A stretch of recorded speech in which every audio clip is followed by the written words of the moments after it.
तो स्वागत है आपका इस चैनल पे। आज हम सॉल्व करेंगे जीएस वर्ल्ड का नया टेस्ट स्टार्ट करने वाले हैं, जिसमें बेसिकली हम सॉल्व करेंगे इंडियन ज्योग्राफी और यूपी स्पेशल। इसमें भी यूपी स्पेशल है और लास्ट वाले भी हम जो टेस्ट लगाए हैं कल ख़त्म हो गया है, उसमें भी यूपी स्पेशल था। लगभग 20 क्वेश्चंस यूपी स्पेशल के थे और वो वर्ल्ड ज्योग्राफी का था। अब हम इंडियन ज्योग्राफी का सारे कॉन्टेक्चुअल जो इंपॉर्टेंट चीज़ें हैं वो उसके टेस्ट लगाने जा रहे हैं। ठीक है, तो चलिए बिना किसी देरी के स्टार्ट करते हैं।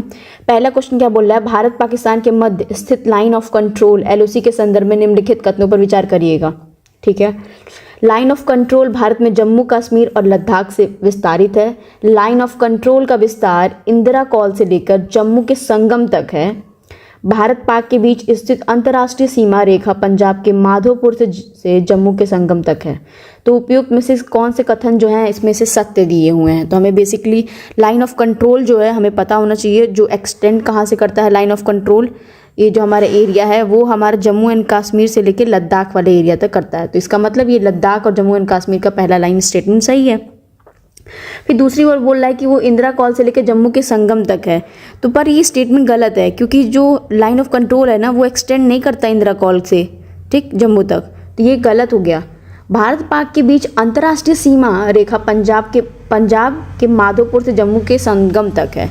तो ये बात सही है, जम्मू के संगम तक है पंजाब के माधोपुर से। ये थोड़ा सा फैक्चुअल और डीप है कि माधोपुर पंजाब में है और वहाँ से लेके जम्मू के संगम तक है। ठीक है, बेसिकली हमारा जो ये वाला एरिया होता है ना, ये वाला ऐसे जो बनता है, हाँ इसमें से हम थोड़ा सा, क्योंकि हम पूरा बनाते ही हैं अपनी इंडिया को, और ये वाला जो कंट्रोल है एलओसी वाला वो अलग है। ठीक है, तो इसका मतलब 1 और 3 सही हो जाएगा, सेकेंड वाला गलत था। अब आते हैं नेक्स्ट क्वेश्चन पे। भारतीय मानसून को प्रभावित करने वाले कारकों के संदर्भ में निम्नलिखित कथनों पर कौन से शामिल हैं, कौन सा चीज़ शामिल है। ठीक है, एल नीनो, दक्षिणी लोलन, सोमालियन धारा, तो कौन सा है। ठीक है, तो सबसे पहली बात बोल रहा है कि जो हमारा इंडियन मानसून होता है उसको अफेक्ट कौन करता है, तो सारे करते हैं। एल नीनो जो होते हैं ये हमारे, ये जब आता है ना, बेसिकली आगे हम देखेंगे एल नीनो क्यों होता है। तो कुछ ऐसा हो जाता है कि जैसे देखो बारिश कैसे होती है, लो प्रेशर से लेकर हाई प्रेशर तक जाती है। ठीक है, तो क्या होता है कि हाई प्रेशर से लो प्रेशर रहती है। उधर क्या होता है उस एरिया में, मतलब जो ठंडे वाले वो ऑस्ट्रेलियन वाले पैसिफिक, इधर ईस्टर्न पैसिफिक ओशन में, ऑस्ट्रेलिया के इधर वाले में कुछ ऐसा चीज़ होता है कि वहाँ का टेम्परेचर थोड़ा सा हाई हो जाता है, एज कम्पेयर टू नॉर्मल। थोड़ा सा वो सी टेम्परेचर थोड़ा हाई हो जाता है। हमारे यहाँ थोड़ा सा नॉर्मली ये थोड़ा हाई हो जाता है, ही हमारा कोल्ड हो जाता है। तो हाई प्रेशर से लो प्रेशर ही हवाएं जाती हैं, और जहाँ पे लो प्रेशर होगा वहीं बारिश भी होगी। तो हमारे यहाँ जो बारिश है वो थोड़ा कम होती है, प्रभावित हो जाती है। फिर ऐसे ही सदर्न ऑसिलेशन है, सोमालियन करंट है, ये सारे के सारे हमारी मानसून को, इंडियन मानसून को अफेक्ट करते हैं। ठीक है, अब आते हैं नेक्स्ट क्वेश्चन में। भारत में निम्नलिखित में से किस वन प्रारूप में शीशम, चंदन एवं प्रभावी वृक्ष प्रजाति पाई जाती हैं। तो शीशम हो गया, चंदन हो गया और प्रभावी वृक्ष प्रजाति पाई जाती हैं। तो किस किस में पाई जाती हैं, तो हमारे ट्रॉपिकल मॉइस्ट डेसिडियस में। ठीक है, याद रखना मॉइस्ट डेसिडियस में शीशम और चंदन, क्योंकि हमारी इंडिया में सबसे ज़्यादा है ये मॉइस्ट डेसिडियस। ठीक, ये उष्णकटिबंधीय आर्द्र पर्णपाती वन। अब आते हैं नेक्स्ट क्वेश्चन पे। पोंगामिया पिनाटा भारत के अधिकांश शुष्क क्षेत्रों में प्राकृतिक रूप से उगता है। पोंगामिया पिनाटा के बीजों में लिपिड अंश बहुतायत में होता है, जिससे लगभग आधा ओलिक अम्ल होता है। यह निम्नलिखित में से किस हेतु उपयोगी होता है। तो पोंगामिया पिनाटा, ठीक है, पोंगामिया पिनाटा है वो देखते हैं, प्राकृतिक रूप से होता है। तो ये इसके बीच में बहुत बहुयात होता है, मतलब वो जो लिपिड होता है उसके में सबसे ज़्यादा होता है। लिपिड एक तरह की प्रोटीन टाइप की होती है, ठीक है, उसके अंदर ज़्यादा होता है। तो ये किसके लिए यूज़ किया जा सकता है। अब देखो ये सब तो हो गया चलो ऊपर, बट अब अगर ऑप्शंस को देखें, अब एग्जाम में ऐसे क्वेश्चंस आते तो हम कैसे डील करेंगे। बायोफ्यूल दिया है, एंटीबायोटिक मेडिसिन दिया है, नेचुरल इंसेक्टिसाइड दिया है, नेचुरल हर्बिसाइड दिया है। सोचो उसमें से कॉमन अलग क्या है, मतलब कुछ ऑड क्या है। ये दवाई बोल रहा है, ये भी कुछ दवाई और वो प्राकृतिक हर्बिसाइड्स ये सब बोल रहा है। जैव ईंधन जो है वो थोड़ा ब्रॉड है और थोड़ा अलग है, तो उससे हम मार सकते हैं। ठीक है, आंसर तक। जलीय कृषि के संदर्भ में निम्नलिखित कथनों पर विचार करिएगा। भारत विश्व का दूसरा सबसे बड़ा जलीय कृषि उत्पादक देश है। वैश्विक जलीय कृषि में कुल उत्पादन में लगभग आधे से ज़्यादा हिस्सा चीन का है। सबसे आधा ज़्यादा हिस्सा जो है वो चीन का है। ठीक है, चलो पहली बात तो हमें जानना ही पड़ेगा कि हमारा जो एक्वाकल्चर मतलब हम किस लेवल पे हैं। ठीक है, तो सबसे पहले इंडिया का जो फिशरी के प्रोड्यूसिंग है, मतलब जो मत्स्य प्रोडक्शन करते हैं, उसमें हम थर्ड पे हैं, याद रखना बहुत इंपॉर्टेंट है। और बहुत सारी स्टेप्स गवर्नमेंट ले रही है कि हम सही से और ज़्यादा प्रोडक्शन में आगे जाएं। फिशरी प्रोडक्शन में हम थर्ड पे हैं, बट लेकिन सेकंड पे हैं किस में? एक्वाकल्चर। एक्वाकल्चर में फिश भी आती है, बहुत सारी चीज़ें आती हैं पानी में जो कल्चरिंग प्रोसेस होती है, ठीक है। एक्वाकल्चर में हम सेकेंड पोजिशन पे हैं, ठीक। उसके बाद हमारा प्रोड्यूसर चाइना के बाद की बात हो रही है। चाइना सबसे ज़्यादा एक्वाकल्चर में है, चाइना सबसे टॉप पे है, China then India in the aquaculture. तो वो बोल रहा है कि भारत का सबसे पहले यही होता है, तो हाँ बिल्कुल सही बोला है उसने। वैश्विक जलीय कृषि में कुल उत्पादन से लगभग आधे से ज़्यादा हिस्सा चीन का है। हाँ ये बात सही है, चीन सबसे ज़्यादा करता है, तो दोनों ही स्टेटमेंट सही हो जाएंगे। अब आते हैं नेक्स्ट क्वेश्चन में। निम्नलिखित नदियों को पश्चिम से पूर्व की दिशा में गंगा नदी से मिलने के क्रम में व्यवस्थित करिएगा। और इसका मैं ट्रिक बता देती हूँ, क्योंकि कभी कभी होता है ना कि हमारा स्लिप हो जाता है चीज़ें। तो हमारे पास सबसे पहले आती हैं घग्गर रिवर। तो हमारा घग्गर रिवर ज्वाइन करती है गंगा को, ठीक है। और घग्गर रिवर गंगा को ज्वाइन करती है बलिया उत्तर प्रदेश में, ठीक है, वेस्ट एंड से। तो घग्गर जो होती हैं, याद कर लीजिएगा, बलिया से ज्वाइन करती है, पूछ सकता है, बलिया से ज्वाइन करती है किसको? गंगा को, घग्गर रिवर। सोन रिवर कब ओरिजिनेट होती है? सोन रिवर तो मध्य प्रदेश से ओरिजिनेट होती है और ज्वाइन करती है गंगा को पटना बिहार में। तो ये नीचे से आती है पटना, बिहार में ज्वाइन करती है सोन, ठीक है, गंगा को, और मध्य प्रदेश से निकलती है वो। गंडक जो है वो हमारे ज्वाइन करती है सोनपुर पटना में, ये भी पटना में करती है, सेम एज पटना, तो पटना में ये भी करती है। कोसी रिवर नेपाल से आती है, ज्वाइन करती है गंगा को near Katihar district of Bihar. तो कोसी, और जो कि सौरव ऑफ बिहार भी कहते हैं, Katihar district of Bihar, Katihar district of Bihar, ये इसको ज्वाइन करती है, ठीक है। अब बात समझ में आ गई होगी। बलिया से ज्वाइन करती है नॉर्मल वाली घग्गर, फिर गंडक पटना, ठीक है, सोन पटना बिहार, और कटिहार डिस्ट्रिक्ट ऑफ बिहार, ठीक है। तो 6 को हो जाएगा बी हमारा, घग्गर, सोन, गंडक, कोसी। तो देखो ऐसे ट्रिक है, गोमती, जो गोमती एक लड़की है, गोमती का घाघरा है, घाघरा वो गंदा हो गया है, वो गंदा हो गया है, क्या हो गया? गंदा हो गया है। गोमती का घाघरा गंदा हो गया है, तो इससे याद कर सकते हैं। लेकिन बीच में सोन भी आया है, तो वो ऐसे भी याद कर सकते हैं। अगर लास्ट में कोसी आती है, तो हम ये काट देते हैं, हाँ लास्ट में। फिर उसके बाद महानंदा, वो अलग बात है। निम्नलिखित में से झील पैंगोंग झील से दक्षिण में स्थित है। कौन सी झील जो है पैंगोंग झील के दक्षिण में स्थित है? तो वो है तोसो मोरोरी। जो तोसो मोरोरी बहुत फेमस झील है, जो लद्दाख में पड़ती है, ये लद्दाख में पड़ती है। कौन सी? तोसो मोरोरी। और वुलर लेक और दाल लेक हमें पता है, ये जम्मू एंड कश्मीर की हैं सब। और सूरीनार जो लेक है वो भी जम्मू में। ये इंपॉर्टेंट है कि एक बार पीवाईक्यू में पूछा गया है, शायद यूपीएससी के ही, ये भी जम्मू में ही, याद कर लीजिएगा, क्योंकि सूरीनार नाम सुनते ही लग रहा है कि कहीं राजस्थान में ना हो, पर ये जम्मू में है, ठीक है। अब आते हैं नेक्स्ट क्वेश्चन पे। निम्नलिखित में से कौन सी एक विशेषता राजघाट, राणा प्रताप सागर और मट्टूर नामक स्थलों को सामान्य रूप से जोड़ती है? ठीक है, तो कौन सी जोड़ती है? जल विद्युत परियोजना से जुड़ी जलाशय प्रणाली जो है, ये रिजर्वायर और हाइड्रो इलेक्ट्रिक प्रोजेक्ट्स होती हैं, वो होती हैं। सबसे पहले हम जान लेते हैं राजघाट रिजर्वायर होती है कहाँ पे है वो, ठीक है। तो राजघाट का जो लिख लेते हैं यहाँ पे, राजघाट का जो रिजर्वायर है वो बिल्ड किया है बेतवा रिवर पे, जिसपे माता टीला डैम है। क्या है? माता टीला डैम, ठीक है। और किस बेतवा रिवर और कहाँ पे है, मतलब लाइक बॉर्डर किस पे है? तो एमपी और यूपी के बॉर्डर पे राजघाट रिजर्वायर बना गया है, ठीक है। तो ये बहुत बड़ा हाइड्रो इलेक्ट्रिक प्रोजेक्ट है। राणा प्रताप सागर डैम जो है वो चंबल रिवर पे है, तो इसको राणा प्रताप सागर जो है वो चंबल पे है, चंबल, ठीक है। शायद ना 3 जाके चंबल पे 3 है, 2 नेता हैं, 1 राजा है। तो राजा हो गया राणा प्रताप, 2 नेता हो गए गांधी सागर डैम और जवाहर डैम, कुछ ऐसे है, जवाहर डैम। तो 2 डैम हो गए, जवाहर डैम और गांधी सागर डैम, और राणा प्रताप सागर डैम है, ठीक है। चंबल रिवर पे है, चंबल रिवर पे है, जो कि राजस्थान में है, ठीक है। अब आते हैं मत्तूर कर्रिजर्वायर भी है, वो एक पार्ट इरिगेशन और हाइड्रो इलेक्ट्रिसिटी जनरेशन प्रोजेक्ट का related to the Kaveri basin which is located in the Karnataka में ये लोकेटेड है, ठीक है। मत्तूर डैम, ठीक, मत्तूर डैम याद कर लीजिएगा, कर्नाटका में लोकेटेड है। ये पूछ देगा, तो मत्तूर से लगता है यार हो सकता है केरला और में हो, ऐसा समथिंग। अब आते हैं नेक्स्ट क्वेश्चन पे। बोल रहा है निम्नलिखित फसलों पर विचार कीजिएगा।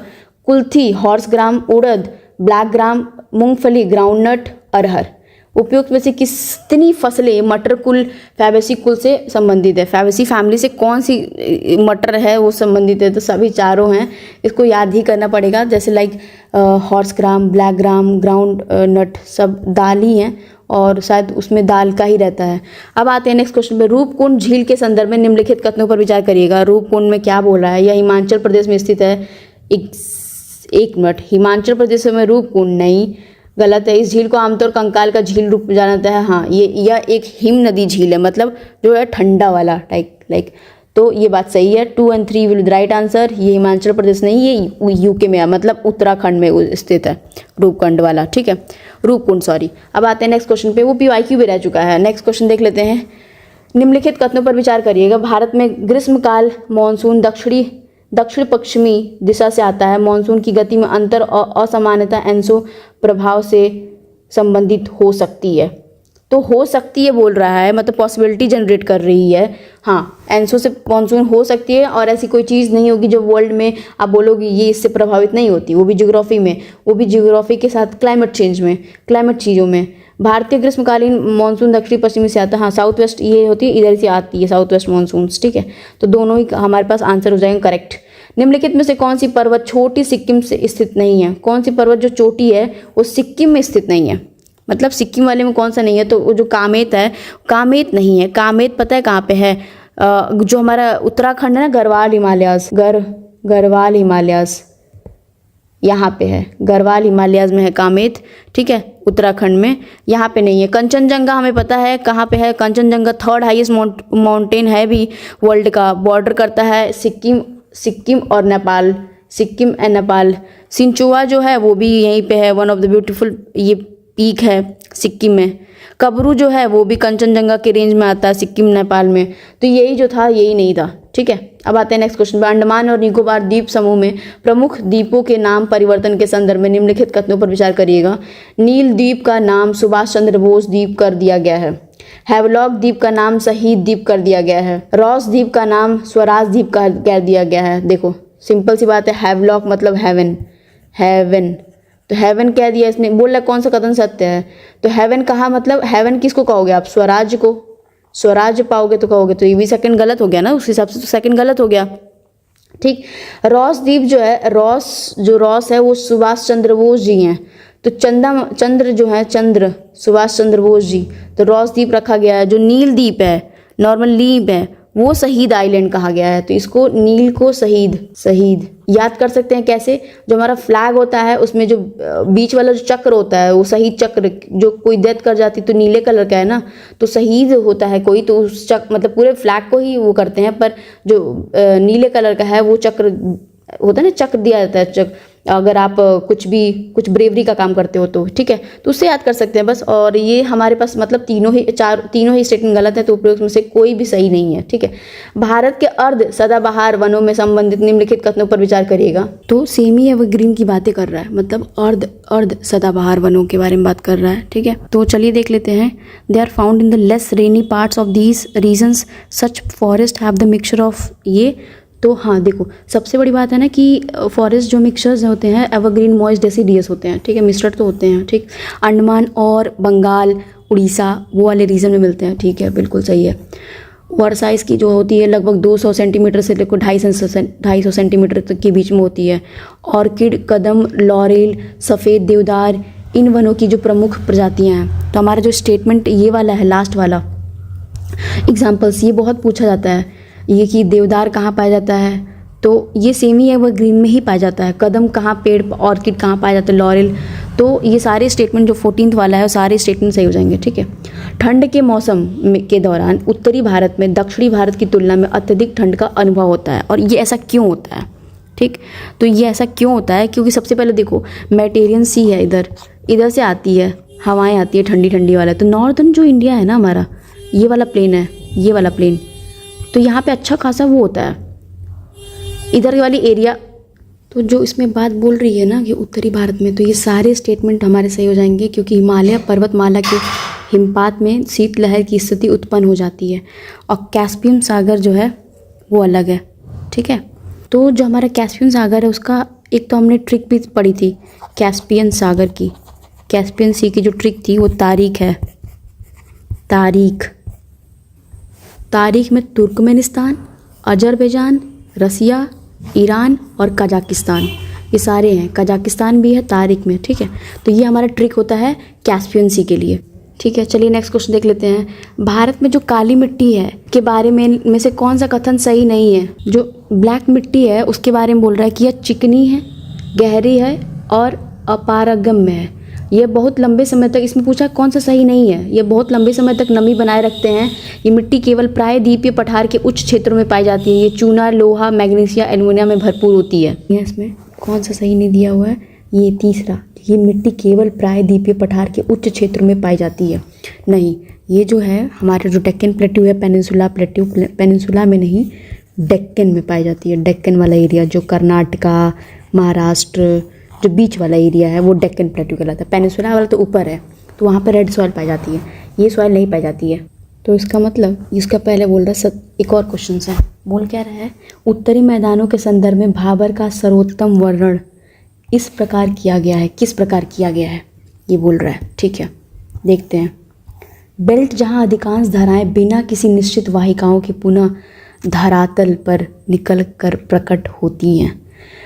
पुराने और नए जलोढ़ निष्पेक्षों वाली बेल्ट, या बेल्ट जहाँ पहाड़ों से आने वाली नदियाँ चट्टानों और शिलाखंडों की भारी सामग्री जमा करती है। बेल्ट जिसमें नदी कटाव और निष्पेक्षण स्थल रूप के परिपक्व चरण की विशिष्ट विशेषताएं हैं। तो हमारा जो 17 का आंसर हो जाएगा, जो जलोढ़ मिट्टी की बात कर रहा है, ये हो जाएगा कि क्योंकि ये एक बेल्ट है जहाँ पहाड़ों से आने वाली नदियाँ, चट्टानों और शिलाखंडों की भारी सामग्री जमा होती है। बेल्ट जिसमें क्या होता है, देखो सबसे इम्पॉर्टेंट क्या है हमारे पास, उत्तरी मैदान बोला है, 2 वर्ड बोला है भाबर। तो चलो देखते हैं। अलुवियल जो होता है, अलुवियल जलोढ़ मिट्टी, अलुवियल सॉइल जो होती है वो 2 पॉइंट में होती है, भाबर, खादर। खादर बहुत फर्टाइल होता है, बहुत ज़्यादा फर्टाइल होता है। भाबर थोड़ा एक ऐसा बेल्ट होता है जो कि बड़े बड़े पत्थरों से बने होते हैं। भाबर, भंगार से याद करो, भाबर, ठीक है। भाबर, तराई, भांगर, तो भांगर अलग है, भाबर थोड़े बड़े बड़े होते हैं। भंगार वाले भी अलग होते हैं, ठीक है। तराई बेल्ट होती है, बट अलुवियल में बहुत सारे आ जाते हैं। तराई वाला वो होती है जो दलदल वाले एरिया आती है, ठीक है। बोल रहा है निम्नलिखित कथनों पर विचार करिएगा। पहला बोल रहा है कि पश्चिमी तटीय मैदान की तुलना में पूर्वी तटीय मैदान उभरे हुए तट का उदाहरण है। प्रायद्वीप की ऊंचाई पश्चिम से पूर्व की बढ़ती है। सिंपल सी बात है, ये हमें जानना पड़ेगा कि जो वेस्टर्न घाट्स हैं और ईस्टर्न घाट्स में वो कैसे चलते हैं। वो बोल रहा है कि जो हमारी हाइट है पेनिनसुला की इंक्रीज करती है वेस्ट टू ईस्ट, ये बढ़ती थोड़ी ना है। अगर क्यों बढ़ती भाई, अगर हमारी जो सारी नदियाँ हैं ऐसे फ्लो करती हैं, ऐसे ऐसे ऐसे, जो ईस्ट फ्लोइंग रिवर्स होती हैं ऐसे करती है ना, तो ढलान है ना उधर, तो गलत हो जाएगा 18 में ये सेकंड वाला, ठीक। पहला वाला सही है कि जो ईस्टर्न कोस्टल प्लेन्स होती हैं ये एग्जाम्पल्स होती हैं emergent coast as compare to the western, ये थोड़े एमर्जेंट होते हैं थोड़ा, ठीक है। तो पहला वाला सही हो जाएगा। अब आते हैं नेक्स्ट क्वेश्चन पर। निम्नलिखित कथनों पर विचार करिएगा। और ब्लॉक माउंटेन्स फॉर्म होते हैं faulting of the earth crust, हाँ ठीक है। और वॉस्जेस माउंटेन ही फ्रांस में है, Vindhyas mountain in India are examples of the block mountain. बिल्कुल, दोनों ही स्टेटमेंट बिल्कुल सही बोल रहा है। ब्लॉक माउंटेन जो है ये बहुत बार पूछ चुका है, वॉस्जेस कहाँ पे है, तो फ्रांस में है। तो वॉस्जेस तो जोसेफ ऐसे करके आ सकते हैं ना, जोसेफ फ्रांस, ये सब चीज़ें। तो विंध्यास माउंटेन हो गया, ठीक है। तो 1 और 2 विल द राइट आंसर। अब आते हैं नेक्स्ट क्वेश्चन। भारतीय जलवायु के संदर्भ में अक्टूबर की जो गर्मी है वो उसका तात्पर्य क्या है? अक्टूबर की जो गर्मी है उसका तात्पर्य क्या है, तो देख लेते हैं। पहली बात, वो हीटिंग ट्रीटिंग मानसून के लौटने के दौरान जो गर्म और ह्यूमिडिटी आर्द्रता पैदा होती है वही बोलता है। अंडमान एंड निकोबार द्वीप समूह के बारे में निम्नलिखित कथनों पर विचार करिएगा। अंडमान एंड निकोबार द्वीप समूह के बारे में, अंडमान द्वीप और निकोबार द्वीप 10 डिग्री चैनल द्वारा अलग किए गए हैं। ये द्वीप समुद्री पहाड़ों का एक ऊंचा हिस्सा है। बैरन द्वीप अंडमान और निकोबार के द्वीप में स्थित भारत का एकमात्र सक्रिय ज्वालामुखी है, ठीक है। तो सबसे पहले बता रही हूँ मैं, जो सेकंड वाला बोल रहा है कि जो आइलैंड होता है, एलिवेटेड पोर्शन होता है किसका, द्वीप जो समुद्री पहाड़ों का एक ऊंचा वाला हिस्सा है। अंडमान एंड निकोबार 10 डिग्री वाला बिल्कुल सही है, 10 डिग्री हो गया। 9 डिग्री हमें याद है लक्षद्वीप मिनिकॉय वाला, मिनिकॉय और उसका लक्षद्वीप और वो मालदीव्स वाला 8 डिग्री होता है। ये सब चीज़ें पूछता है, तो अंडमान एंड निकोबार सेपरेट करते हैं 10 डिग्री चैनल से, बात सही है। पहला वाला एकदम स्टेटमेंट सही है। और दूसरा वाला भी सही है क्योंकि वो मतलब ये जो समुद्री पहाड़ होते हैं उसके ऊंचे वाले हिस्से पे स्थित है, ठीक है। और ये भी सही है कि जो बैरन आइलैंड है ये यूपीएससी का एक बार पीवाईक्यू भी रहा, तीनों ही सही है। हिमालय और प्रायद्वीपीय नदियों के संदर्भ में निम्नलिखित कथनों पर विचार करिएगा। हिमालयी नदियाँ 12मासी हैं जबकि प्रायद्वीपीय नदियाँ मौसमी प्रकृति की हैं। हिमालयी नदियाँ पुरानी और परिपक्व हैं जबकि प्रायद्वीपीय नदियाँ युवा हैं। प्रायद्वीपीय नदियों के विपरीत हिमालयी नदियाँ मैदानी इलाकों में घुमावदार गतिविधि दिखाती हैं, ठीक है। सबसे पहले सुनो, जो सबसे पहले क्या बोला, हिमालय नदियाँ 12मासी हैं, ठीक है। वो स्टेटमेंट बिल्कुल सही है कि वो हमारे हिमालय नदियाँ पेरिनियल वो सीजनल होती है। पेनिनसुला वाले जो होती हैं वो सीजनल होती है, बारिश आएगी तो थोड़ा बाढ़ उड़ाएगी, पर ऊपर वाली जो हिमालयन होती हैं कि ग्लेशियर से निकल रही हैं, ऑब्वियस सी बात है।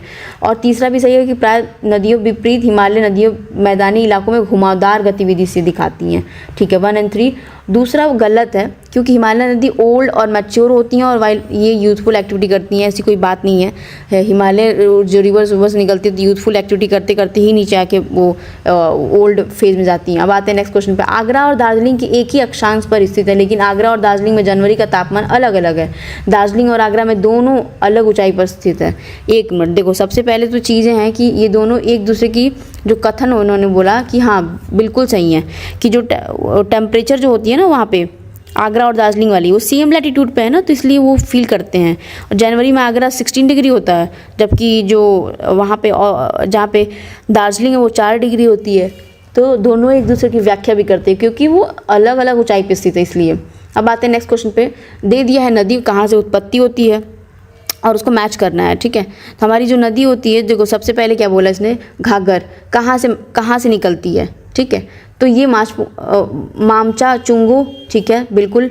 गोदावरी ब्रह्मगिरी, एक मिनट, गोदावरी ब्रह्मगिरी से निकलती है, कावेरी ब्रह्मगिरी से निकलती है। गोदावरी यहाँ से निकलती नहीं, नासिक वाले से निकलती है, ठीक है। नासिक महाराष्ट्र से निकलती है, वो गलत है। नर्मदा अमरकंटक से निकलती है, बिल्कुल सही। 1 और 3 राइट आंसर। निम्नलिखित नदियों पर और ध्यान दीजिएगा, क्या गंगा, सिंधु, गोदावरी, ब्रह्मपुत्र, उसको अरेंज करना है। अब कहाँ से अरेंज करना है, बढ़ते क्रम में। उनकी किसकी जल ग्रहण, मतलब हमारी जो कैचमेंट एरिया है उसके हिसाब से हमें उसको ले आना है। तो कैचमेंट एरिया सबसे ज़्यादा ब्रह्मपुत्र का होता है, तो हमारे पास Brahmaputra, then Godavari, then Indus और फिर गंगा। तो ये हो जाएगा हमारे पास ए। अब आते हैं नेक्स्ट क्वेश्चन। निम्नलिखित राज्यों पर विचार करिएगा। त्रिपुरा, असम, मिजोरम, मेघालय भारत के उपरोक्त राज्यों में से कितने बांग्लादेश के साथ सीमा साझा करते हैं, मतलब कौन कौन से बांग्लादेश के साथ सीमा साझा करते हैं। तो ये सारे के सारे करते हैं, बट अगर आप याद कर सकते हैं अरुणाचल प्रदेश का भी नहीं कर सकता, नागालैंड का भी नहीं कर सकता। ये सारे त्रिपुरा, आसाम, मिजोरम और मेघालय। तो मेघा और असम मिल के मज़े कर रहे हैं, कहाँ पे, त्रिपुरा में मज़े कर रहे हैं, ठीक है। निम्नलिखित में से पर्वत श्रृंखलाओं पर विचार करिएगा। विंध्य, अजंता, अरावली, सतपुड़ा, ठीक है। तो ये सारे बोल रहे हैं कि उत्तर से दक्षिण दिशा में व्यवस्थित करिएगा, उत्तर से दक्षिण दिशा में, ठीक। तो देख लेते हैं कौन सी है। पहले कौन सी आती है, विंध्यास, फिर आती है, देखो पहले आती है अरावली। जो हमारी अरावली है वो धूपगढ़ है उसका, वो जो सबसे ऊपर पॉइंट है। गुरु शिखर है कि धूपगढ़ है, एक मिनट, गुरु शिखर है शायद, गुरु शिखर है या धूपगढ़ है, धूपगढ़ शायद उसका है, सतपुरास का है, देखना पड़ेगा, ठीक है। और ये चीज़ें हो गई हमारे पास। विंध्यास हो गया, अजंता, अरावली। तो सबसे पहले अरावली आएगी, तीसरा आएगा ना, ठीक है, तीसरा आएगा, उसके बाद आएगा 1, फिर विंध्यास, एंड उसके बाद अजंता, फिर सतपुरा, फिर लास्ट में अजंता आता है। अजंता महाराष्ट्र वाले एरिया में ना, तो सबसे लास्ट में आएगा। भारतीय प्रायद्वीप के संदर्भ में निम्नलिखित कथनों पर विचार करिएगा। प्रायद्वीप मुख्यतः प्राचीन नाइस व ग्रेनाइट से बना हुआ है। प्रायद्वीप में अधिकतर अवशेष और अवशिष्ट पहाड़ियाँ हैं, ठीक है। तो 1 और 2 दोनों ही बिल्कुल सही है। निम्नलिखित कथनों पर विचार करिएगा। और कौन से कथन बोल रहा है, अधिकांश प्रमुख प्रायद्वीपीय नदियां पश्चिम से पूर्व की ओर बहती हैं। हिमालय में होने वाले प्रोत्थान के कारण प्रायद्वीपीय खंड के उत्तरी भाग का अवतलन हुआ है। आरंभिक टर्शरी काल के दौरान प्रायद्वीपीय पश्चिमी पार्श्व अवतलन के समुद्र तल से नीचे चला गया है, ठीक है। ये सारे स्टेटमेंट हमारे फॉर्मेशन के बारे में बोल रहा है, पेनिनसुला रिवर, और सारे ही बिल्कुल सही हैं। अब आते हैं नेक्स्ट क्वेश्चन में। निम्नलिखित कथनों पर विचार करिएगा। उत्तरी भारत के विशाल मैदान में दक्षिण पश्चिम मानसून काल में एक बार कुछ दिनों तक वर्षा होने के बाद यदि 2 या कई बार सप्ताह तक वर्षा न हो, इसे मानसून विच्छेद कहा जाता है। मतलब वो मानसून का ब्रेक कहा जाता है कि अगर 1 आध 2 हफ्ते बारिश ना हो, ठीक है। उत्तरी भारत के विशाल मैदान में मानसून विच्छेद तब होता है जब आर्द्र पवनें तट के समांतर बहने लगती हैं। 1 मिनट, ये आर्द्र पवनें जो है तट के समांतर बहने लगती हैं, इसके बारे में तो स्टेटमेंट ये गलत है, बिल्कुल गलत है, स्टेटमेंट गलत है। पहला सही हो जाएगा, दूसरा गलत हो जाएगा, ठीक है। अब आते हैं नेक्स्ट क्वेश्चन में। भारत के 7 देशों के साथ समुद्री सीमा साझा करता है भारत। सबसे लंबी सीमा जो है बांग्लादेश के साथ, लंबाई इसकी 555 किलोमीटर तक होती है। पहला वाला बिल्कुल सही है। मैरीटाइम की बात किया है ना उसमें, तो कहाँ से ये बारिश, मैरीटाइम मतलब जो आपको ऐसे से बॉर्डर शेयर करते हो जो कि पानी वाला इलाका है, तो वो उससे साथ नहीं करता मैरीटाइम वाला, ठीक है। 7 वाला बिल्कुल सही है, पहला ही स्टेटमेंट सही हो जाएगा। 7 कौन कौन से हैं? बांग्लादेश है, इंडोनेशिया है, म्यांमार है, पाकिस्तान है, और उधर है थाईलैंड है, श्रीलंका है, मालदीव्स हैं, ये सारे जो हैं मैरीटाइम की बात किया है, याद रखना, ठीक है, जो पानी से लगे होते हैं। निम्नलिखित कथनों पर विचार करिएगा। भारत में छोटा नागपुर पठार जो है 2 राज्यों में फैला गया है। बिल्कुल गलत। 2 राज्यों में कैसे फैला है भाई? पूरा बिहार, उधर झारखंड, छत्तीसगढ़, ये सब एरिया CNP का ही है, छोटा नागपुर प्लेट्यू का। पूर्वी घाट में केवल 3 राज्य हैं। पूर्वी घाट में यहाँ से उड़ीसा से लेके नीचे कर्नाटका, केरल, ये सब तमिलनाडु, सब ये वाला एरिया पूरा का पूरा होता है। कर्नाटका सॉरी कह दी हूँ, उड़ीसा, आंध्र प्रदेश, तेलंगाना, ये वाला एरिया सब ज़्यादा कैसे 3 राज्यों में फैला हो सकता है? तो न तो 1 न तो 2। अब आते हैं नेक्स्ट क्वेश्चन में। भौगोलिक क्षेत्र के बारे में निम्नलिखित विशिष्ट विशेषताएं हैं। पूरे वर्ष कोई विशिष्ट सर्दी का मौसम और एक समान तापमान सीमा नहीं होता। पूरे वर्ष उच्च स्तर की आर्द्रता के साथ बादल छाए रहते हैं और भारी वर्षा होती है। महोगोमी और आबनूस के पेड़ महत्वपूर्ण वनस्पति हैं, बिल्कुल। तो ये सिर्फ और सिर्फ हमारे इक्वेटोरियल रीजन की बात कर रहा है। भारतीय मानसून में अनियमितता निम्नलिखित में से किस कारण हो सकती है? ठीक है, अनियमितता किसके कारण हो सकती है? तो वो हो सकती है सारक के कारण, मृदा अपरदन, बाढ़, ये सब चीज़ों की वजह से। हट्टी की जो खदानें हैं किस खनिज के लिए प्रसिद्ध हैं? हट्टी की, तो वो सिर्फ और सिर्फ सोना के लिए प्रसिद्ध है। ये कर्नाटका में है, जो कोल्लार माइंस वाली है। भारत में गर्म मौसम के स्थानीय तूफान निम्नलिखित में से किस फसल की वृद्धि में सहायता करते हैं? देखो, आम में करते हैं, क्योंकि हम आम वाला भी पढ़ते हैं कि वो जो वो होता है मैंगो शावर करते हैं कर्नाटका में।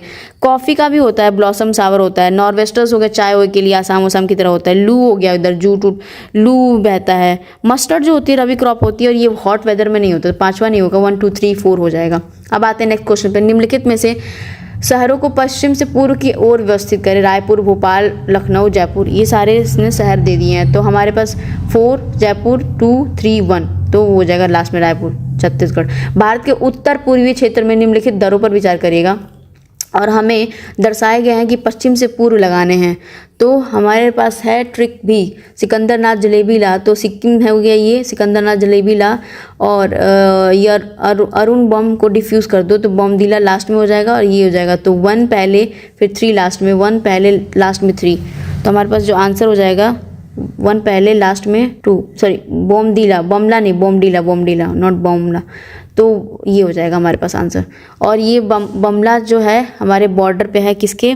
बमला वाले बॉर्डर जो है वो इंडिया और भूटान के बॉर्डर पे, इंडिया भूटान के। यह राष्ट्रीय उद्यान भारत में केरल के इडुक्की जिले में पश्चिमी घाट से साथ स्थित है।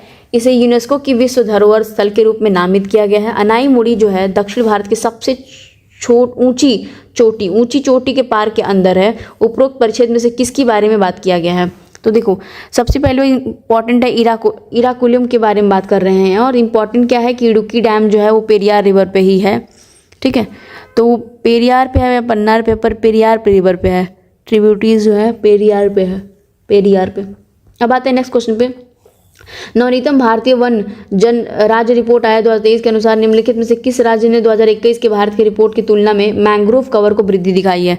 जो मैंग्रोव फॉरेस्ट है उसकी किसमें वृद्धि दिखाई है? गुजरात, आंध्र प्रदेश, महाराष्ट्र, अंडमान एंड निकोबार, इन सब में से किसने की है? तो सिर्फ और सिर्फ ये हमारा 2 और 3 आंध्र प्रदेश और महाराष्ट्र ने किया है। वृद्धि की बात कर रहा है। भारत के निम्नलिखित में से प्रमुख बंदरगाहों में से विचार करें। कांडला, विशाखापत्तनम, मरमर, गोवा और पारादीप। तो उसको अरेंज करना है कैसे? उत्तर से दक्षिण की में अरेंज करना है। तो देख लेते हैं। सबसे पहले कांडला गुजरात में आता है, कांडला गुजरात में आएगा, ऊपर आएगा। पारादीप जो होता है उड़ीसा में आता है, ठीक है। विशाखापट्टनम आंध्र प्रदेश में आता है। फिर मारवा गुआ जो होता है गोवा में आता है, ठीक है। मारवा गुआ, गोवा ऐसे याद कर लो, गुआ या गोवा कर लो, ठीक। तो 41 का हो जाएगा हमारे पास डी। निम्नलिखित कथनों पर विचार करिएगा। 1921 से लेकर 51 के दशकों को भारत में स्थिर जनसंख्या वृद्धि की अवधि के रूप में संदर्भित किया जाता है। 1901 से लेकर 1921 की अवधि को भारत की जनसंख्या की स्थिर वृद्धि की अवधि के रूप में संदर्भित किया जाता है। 51 से लेकर 81 के दशकों को भारत में जनसंख्या विस्फोटक की अवधि में के रूप में संबंधित किया जाता है। तो जो पॉपुलेशन एक्सप्लोजन हुआ था वो यही वाला टाइम था, बिल्कुल सही था।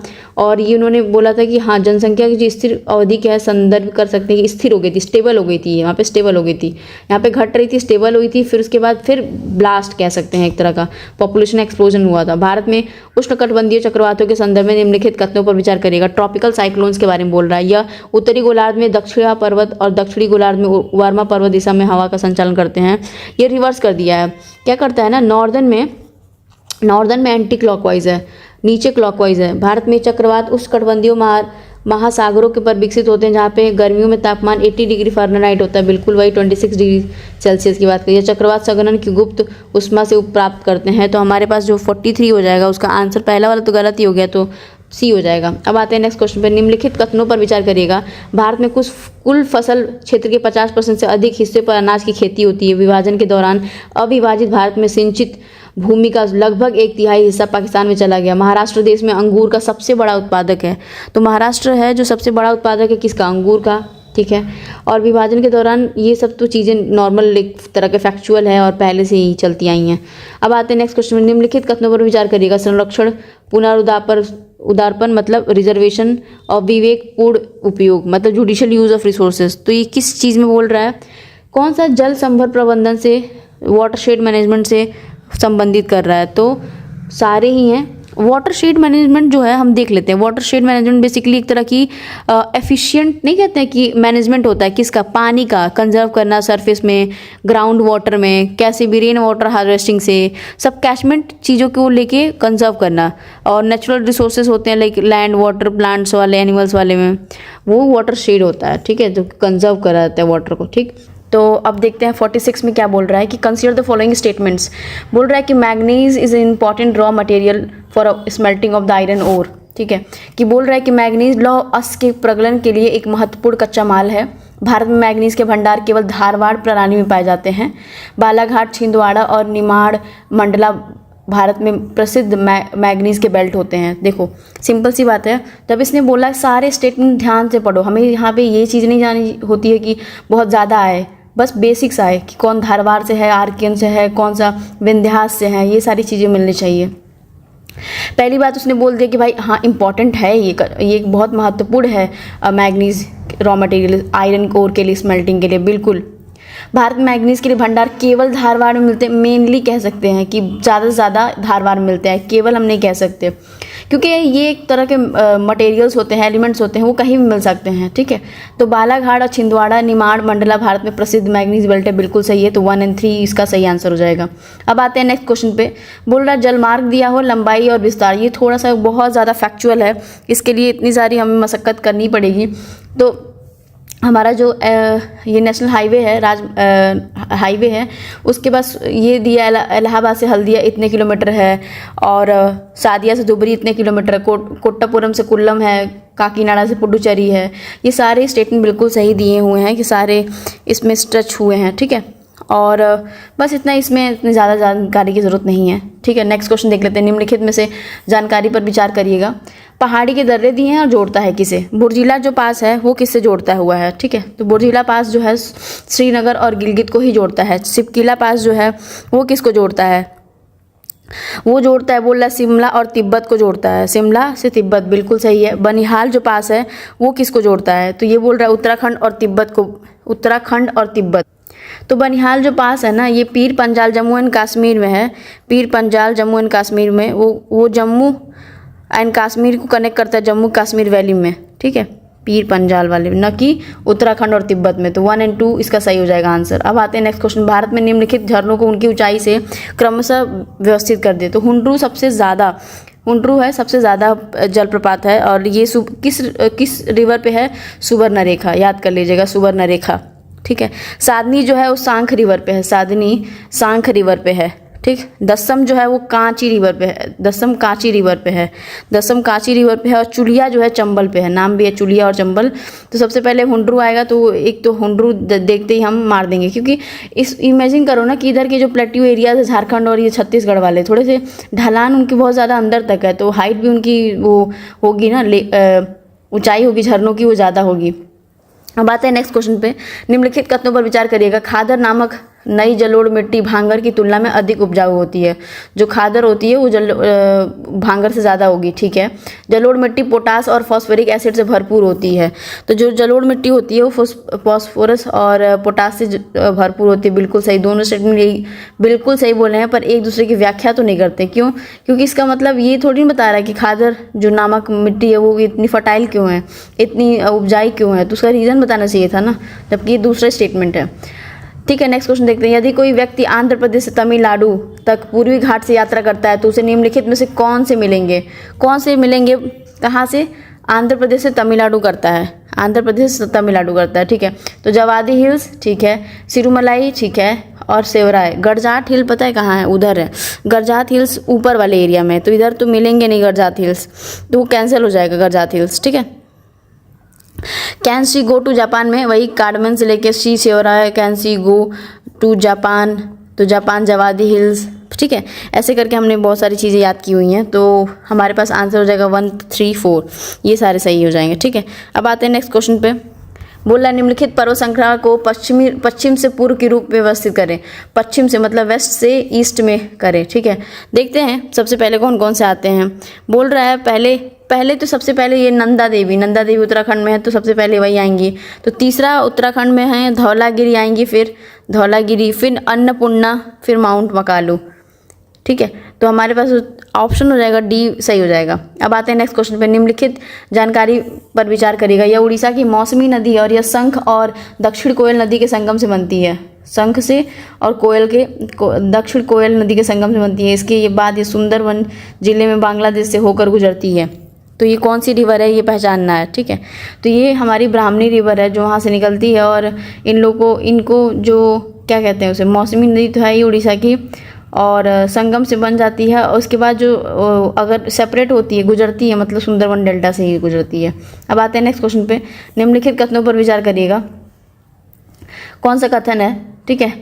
अल नीनो एक जटिल घटना है और जो हर 3 से 7 साल में एक बार होती है। पेरू तट के आसपास गर्म महासागरीय धारा विकसित होती है और दक्षिण दोलन सूचकांक का मानक नकारात्मक होता है। बिल्कुल सही बोला इसने कि हाँ, क्योंकि ना जब एल नीनो आता है ना तो हमारी तरफ जो होती बरसात नहीं होती, हमारे जो मानसून होते पूरे डिस्टर्ब हो जाते हैं। तो हमारे पास पहला वाला जो है वो सही है। दोनों एक दूसरे की व्याख्या भी कर रहे हैं कि एल नीनो क्यों ऐसा होता है, ऐसा करता है। अब आते हैं नेक्स्ट क्वेश्चन पे। बोला ब्रह्मपुत्र और सुरमा घाटी आसाम के प्रमुख चाय उत्पादक हैं, ठीक है। 150 सेंटीमीटर वर्षा होती है, 24 से 30 डिग्री सेल्सियस का उच्च तापमान है। पहाड़ी ढलान चाय के उत्पादन के लिए प्रयुक्त है, मतलब युक्त है, ठीक है। उपयुक्त तो है ही बिल्कुल, वो ढलान की वजह से भी, और उनकी जो बारिश होती है, और पहला और स्टेटमेंट तो सही है भाई। निम्नलिखित कथनों पर विचार करिएगा। सतपुड़ा पर्वतमाला दक्षिण में खड़ी पठारों की एक श्रृंखला द्वारा निर्मित है।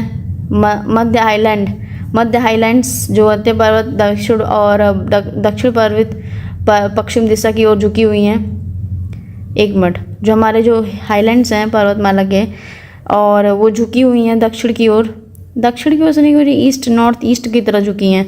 मध्य हाईलैंड्स और एक पूर्वी विस्तार राजमहल पहाड़ियाँ हैं। पूर्वी विस्तार राजमहल की पहाड़ियाँ हैं, तो सी हमारे पास सही हो जाएगा 1, 3, ठीक है। सेकेंड वाला इसीलिए गलत हो गया था क्योंकि उसने बोल दिया है कि झुकी हुई हैं दक्षिण पश्चिम की ओर झुकी हैं, जबकि हमारे नॉर्थ ईस्टर्न की तरफ झुकी हैं, ठीक है। अब आते हैं नेक्स्ट क्वेश्चन पे। निम्नलिखित कथनों पर विचार करिएगा। ऐसा माना जाता है कि मेसोजोइक युग के दौरान ग्रेट इंडियन डेजर्ट समुद्र के नीचे था, ऐसा माना जाता है। कम वर्षा उच्च वाष्पीकरण ग्रेट इंडियन डेजर्ट को पानी की कमी वाला क्षेत्र बनाता है। तो कम वर्षा उसकी वजह से ना पानी का कमी क्षेत्र होता है, तो सी दोनों ही सही हो जाएंगे। अब आते हैं नेक्स्ट क्वेश्चन में। निम्नलिखित में से कौन सा युग गलत सुमेलित दिया हुआ है? गलत सुमेलित कौन सा दिया है? तो अजंता जो है वगोरा रिवर पे है, ये बहुत सही है। सांची स्तूपा जो है बेतवा रिवर पे है, तो बेत से खाओगे सांची बन जाओगे। अमरावती कृष्णा रिवर पे है, अमरावती जो है वो कृष्णा रिवर पे है, अमरावती कृष्णा पे है, सांची ये हो गई। और Bagh cave located on the Bagh river, Bagh cave जो है वो बाग रिवर पे पड़ा हुआ है। अब आते हैं नेक्स्ट क्वेश्चन पे। बोल रहा है क्या, सूची 1 को सूची 2 से फिर से सुमेलित करो। तो यहाँ पे उष्णकटिबंधीय आर्द्रपर्णपाती जो है उससे किसे मैच करना, अल्पाइन हो गया, ये सारी चीज़ें दी हुई हैं, ठीक। तो सबसे पहले जो ड्राई डेसिडियस है हमारा, शुष्क वाला, नॉट आर्द्र। आर्द्र में तो देखो, आर्द्र में तराई आ जाएगा, आर्द्र में तराई आ जाएगा। तो ए का 4, ए का 4 बहुत लोगों में है। और शुष्क मतलब ड्राई वाला बताओ, डेसिडियस जो होता है, डेसिडियस कहाँ होगा, डेसिडियस सेंट्रल गैंगेटिक प्लेन में होगा, तो ये हमारे गंगा के मैदान वाले में हो जाएगा। तो इस तरह हमारे पास जो ऑप्शन आने वाला है, ऑप्शन आने वाला है वो हो जाएगा हमारे पास ए का 4, बी का 3, सी का 1 और डी का 2, सी का 1 और डी का 2। ठीक है, अब आते हैं नेक्स्ट क्वेश्चन में। निम्नलिखित में से घटनाओं पर विचार करिएगा और इसको ना पुनः मतलब हमें कालानुक्रम ऑर्डर में, क्रोनोलॉजिकल ऑर्डर में हमको मेंटेन करना है। ठीक है, क्रोनोलॉजिकल ऑर्डर में इसको मेंटेन करना है। देख लेते हैं, सेल्डेड एनिमल्स, ठीक है, first insect, first reptile, first mammals. ठीक है, तो हमारे पास सी हो जाएगा। तो पहले कवचधारी जानवर होते हैं, फिर पहला कीट होता है, कीट के बाद पहला सरीसृप होता है, फिर लास्ट में इसीलिए 4th वाला पहला स्तनधारी वाला। ठीक है, अब आते हैं नेक्स्ट क्वेश्चन पे। अभी कथन दे दिया है, जलवायु परिवर्तन भारत में सामाजिक तनाव को बढ़ा रहा है। ठीक है, जलवायु का परिवर्तन बढ़ा रहा है। चरम सीमा मौसम की घटनाओं की आवृत्ति और तीव्रता का खाद्य सुरक्षा की ओर गंभीर से ध्यान देना, उस पर असर पड़ेगा। ठीक है, तो ये तो कॉमन सी बात बोला है 61 ने, और दोनों एक दूसरे को भरीपूर्ण पूर्ण करते हैं। ठीक है, ठीक है, तो नेक्स्ट क्वेश्चन देख लेते हैं कि 62 में क्या बोल रहा है। भारत में जो बोल रहा है कि भारत में मृदा अपरदन के लिए निम्नलिखित में से कौन से जिम्मेदार होते हैं। देखो, जब भी कोई बोले ना कि जिम्मेदार होता है या कोई भी अपरदन क्यों हो रहा है, ऐसा क्यों हो रहा है, तो वो सारे के सारे उपयुक्त सभी ही रीज़न होते हैं। क्योंकि देखो, ऑर्गेनिक फार्मिंग ऐसे ऐसे, तो उपयुक्त सभी में नॉर्मली नहीं मारना चाहिए, क्योंकि यहाँ पे थोड़ा सा हमें सोचना पड़ेगा कि वो पॉजिटिव बोल रहा है कि नेगेटिव बोल रहा है। तो जिम्मेदार उम्मीदवार, अरे जिम्मेदार अफेक्ट कर रहा है किसी को, ये सब चीज़ों में हम जाके उपयुक्त सभी नहीं मार सकते। इसमें पूछा है मृदा अपरदन के लिए कौन सा निम्नलिखित में से जिम्मेदार है, मतलब नेगेटिव के लिए। ऑर्गेनिक फार्मिंग कभी जिम्मेदार नहीं हो सकती, क्योंकि ये बेस्ट है। वनों की जो कटाई होती है, स्पेशली ये सब चीज़ें होती हैं, हाँ बिल्कुल, वनों की जो कटाई होती है वही जिम्मेदार होती है। तभी तो देखो सॉइल इरोजन होता है। सॉइल इरोजन क्यों होता है? ठीक है, समस्ती टेम्परेट जो क्लाइमेट होता है, टेम्परेट क्लाइमेट होता है, वो कभी भी जिम्मेदार कोई क्लाइमेट नहीं होती है। तो 62 का सिर्फ और सिर्फ 2 हो जाएगा। निम्नलिखित कथनों पर विचार करेगा। भारत के 70% से अधिक लिग्नाइट संसाधन राजस्थान में है। भारतीय लिग्नाइट भंडार तृतीय तलछट में पाए जाते हैं। ओडिशा भारत का सबसे बड़ा कोयला उत्पादक राज्य है। वर्ष 21 से 22 के दौरान कोयला खनन में सार्वजनिक क्षेत्र का योगदान निजी क्षेत्र में अधिक था। मतलब बोल रहा है कि जो सार्वजनिक क्षेत्र था उससे ज़्यादा निजी योगदान था। ठीक है, तो 63 का ना सबसे इम्पॉर्टेंट है, पहला जो बोला है कि इसने भारत के 70% लिग्नाइट संसाधन राजस्थान में सिर्फ स्थित है। नहीं, सबसे पहले ना हमारे पास जो क्लासिफिकेशन होता है सबसे ज़्यादा तमिलनाडु में है, तमिलनाडु के बाद राजस्थान में है, तमिलनाडु के बाद राजस्थान में है। तो ये पहला गलत हो जाएगा। तो जब पहला गलत हो जाएगा तो हमारे पास यही ऑप्शन हो जाएगा। और उसमें से 4th में बोला है कि जो इस ईयर के दौरान कोयला खनन में सार्वजनिक क्षेत्र का ज़्यादा योग था बजाय निजी के। तो ये बात सही है कि सार्वजनिक मतलब जो हमारे उसके पब्लिक सेक्टर माइनिंग्स होती हैं। और स्टार्टिंग से हम जानते हैं ये सारी चीज़ें कि पब्लिक सेक्टर माइनिंग्स कभी भी जल्दी अलाउ नहीं की गई थी। ठीक है, तो उसकी वजह से भी प्रॉब्लम्स क्रिएट हुए थे। जब privatisation of the coal mines हुआ था बाद में, उतने लॉटरी रखते थे, बार बार ये सब चीज़ें होती थी, तो इसलिए ये सही भैया। ठीक है, 2, 3, 4 सही है। ठीक, अब देखते हैं नेक्स्ट क्वेश्चन क्या बोल रहा है। बोल रहा है कि जो निम्नलिखित कथनों पर विचार करिएगा। भारतीय उपमहाद्वीप पर अधिकांशतः मानसूनी वर्षा होती है जो प्रकृति में अनियमित मौसमी होती है। मतलब सीजनल विंड है, रिसेसिव अलग ही, सीजनल इराटिक और सीजनल नेचर में होती है। पश्चिमी विक्षोभ के कारण वर्ष में भारत के कुछ स्थानों पर वर्षा शीतकाल के दौरान होती है। तो उपयुक्त में से कौन से कथन सही हैं? तो सिंपल सी बात है, पहला वाला क्या बोला कि जो मानसूनल, हमारे यहाँ मानसून आता है। पता है मानसून क्यों आता है? इतने अच्छे से आता है क्योंकि पता नहीं ITCZ का 20 डिग्री का शिफ्ट हो जाता है। और क्यों होता है नेचर में हमें नहीं पता।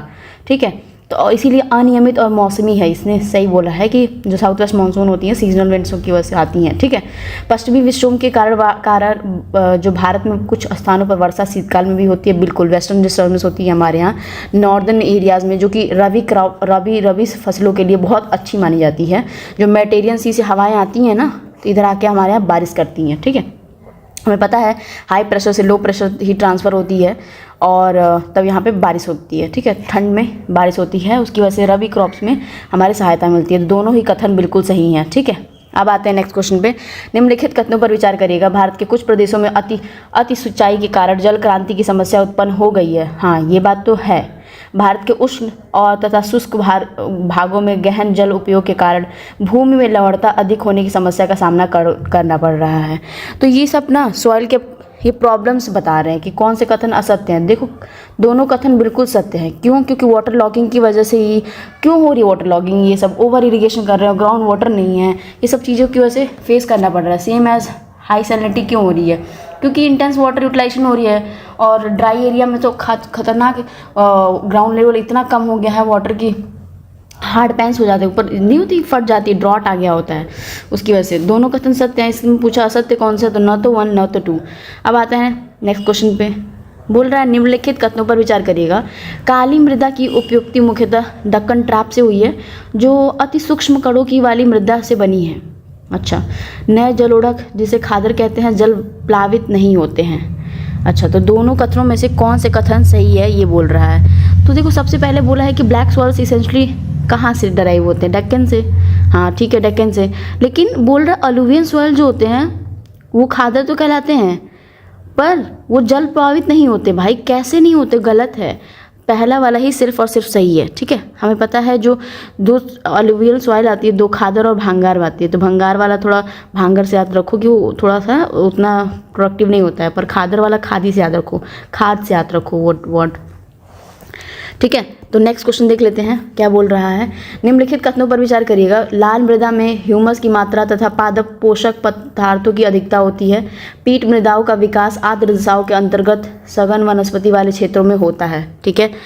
तो सिंपल सी बात है, उसमें पहले वाली जो स्टेटमेंट बोल दी कि रेड सॉइल कंटेन करता है ह्यूमिडिटी और प्लांट न्यूट्रिएंट्स, एकदम गलत है। आयरन ऑक्साइड और ये सब चीज़ें रेड सॉइल रखता है, आयरन का कंटेंट ज़्यादा होता है, थोड़ा लिटिल ह्यूमस होता है। ह्यूमस सबसे ज़्यादा ना वो अलुवियल सॉइल में हो जाती है, यहाँ पे कम होता है। ये एसिडिक होते हैं थोड़े, ये थोड़े एसिडिक इन नेचर होते हैं, ठीक है। और इसमें थोड़ा फॉस्फोरस ज़्यादा होता है, तो उसने ही बोला कि इतना ज़्यादा न्यूट्रिएंट होता है, हाई अमाउंट। अरे नहीं भाई, हमारे यहाँ की सॉइल इतनी ज़्यादा फर्टाइल नहीं है कि सब में हम तभी तो फर्टिलाइजर मिलाते हैं। लेकिन दूसरा बोल रहा है पीट सॉइल डेवलप करता है under humid condition, area of thick vegetation. दूसरा बिल्कुल सही बोल रहा है। अब आते हैं नेक्स्ट क्वेश्चन में। मृदा की उर्वरता को कम करने के अथवा समाप्त करने वाले कारकों में निम्नलिखित में से कौन सा शामिल है। तो erosion, deforestation, over grazing, tillage practice, over irrigation, ये सारी चीज़ें इन्होंने बोली हैं, तो ये सब के सब शामिल हैं, ठीक है। नेक्स्ट क्वेश्चन देख लेते हैं। निम्नलिखित कथनों पर विचार करिएगा। उच्चतर फसल गहनता कृषि के उच्चतर तीव्रीकरण को प्रदर्शित करती है। कृषि गहनता के अंतर्गत एक ही खेत से एक कृषि वर्ष के दौरान कई फसलें प्राप्त की जाती हैं। तो पहली बात तो हायर क्रॉपिंग इंटेंसिटी, तो हायर इंटेंसिफिकेशन होता है एग्रीकल्चर का अगर ज़्यादा से ज़्यादा इंटेंसिफिकेशन कराते हैं। और एग्रीकल्चर इंटेंसिफिकेशन होती है, इंटेंसिफिकेशन अगर होती है तो बहुत सारे क्रॉप्स होते हैं ना सेम फील्ड में एग्रीकल्चर ईयर में। जैसे मान लो कि एक आदमी है तो एक टाइम पे गेहूँ, एक टाइम पर राइस, हर बार गेहूँ राइस। तो एग्रीकल्चर का इंटेंसिफिकेशन कहलाता है इसे, हायर क्रॉप इंटेंसिटी बढ़ाए जा रहे हो आप। तो दोनों ही बिल्कुल कथन सही हैं। अब आते हैं नेक्स्ट क्वेश्चन पर। निम्नलिखित कथनों पर विचार करिएगा। उष्णकटिबंधीय नम पर्णपाती वन पश्चिमी घाट की पूर्वी ढाल पर पाए जाते हैं। उष्णकटिबंधीय नम सदाबहार वन पश्चिमी घाट की पश्चिमी ढाल पर पाए जाते हैं। सबसे सिंपल सी बात बोल रहा है कि ये बोल रहा है कि जो हमारा ट्रॉपिकल मॉइस्ट डेसिडियस है, देखो ये हमारा वेस्टर्न घाट्स, ये हमारा ईस्टर्न घाट्स, ठीक है। पर वेस्टर्न घाट्स में जो स्लोप्स आते हैं ना, तो यहाँ से विंड्स आती हैं, ये लीवर्ड विंड्स यहाँ पे बारिश तो कर देती हैं, ठीक है। तो यहाँ पे एवरग्रीन नहीं मिलेंगे। लेकिन इस साइड क्या होगा, ईस्टर्न स्लोप्स में क्या होगा, उतनी बारिश हुई नहीं, तो यही ट्रॉपिकल मॉइस्ट डेसिडियस फॉरेस्ट बनते हैं। तो ये दोनों ही कथन सही हैं, ठीक। अब आते हैं नेक्स्ट क्वेश्चन पे। निम्नलिखित कथनों में से कौन सा नगदी फसल है। नगदी फसल है मतलब प्लांटेशन, कौन सा प्लांटेशन क्रॉप नहीं है, सॉरी कौन सा प्लांटेशन क्रॉप इसमें से नहीं है। तो ये ज्वार है, वो प्लांटेशन क्रॉप नहीं होता है, ठीक है, बाकी सब है। निम्नलिखित कथनों पर विचार करेगा। मीठे जल के पानी में मत्स्य और प्रॉन के विकास के लिए बनाई गई योजना ब्रैकिस वाटर एक्वाकल्चर स्कीम है।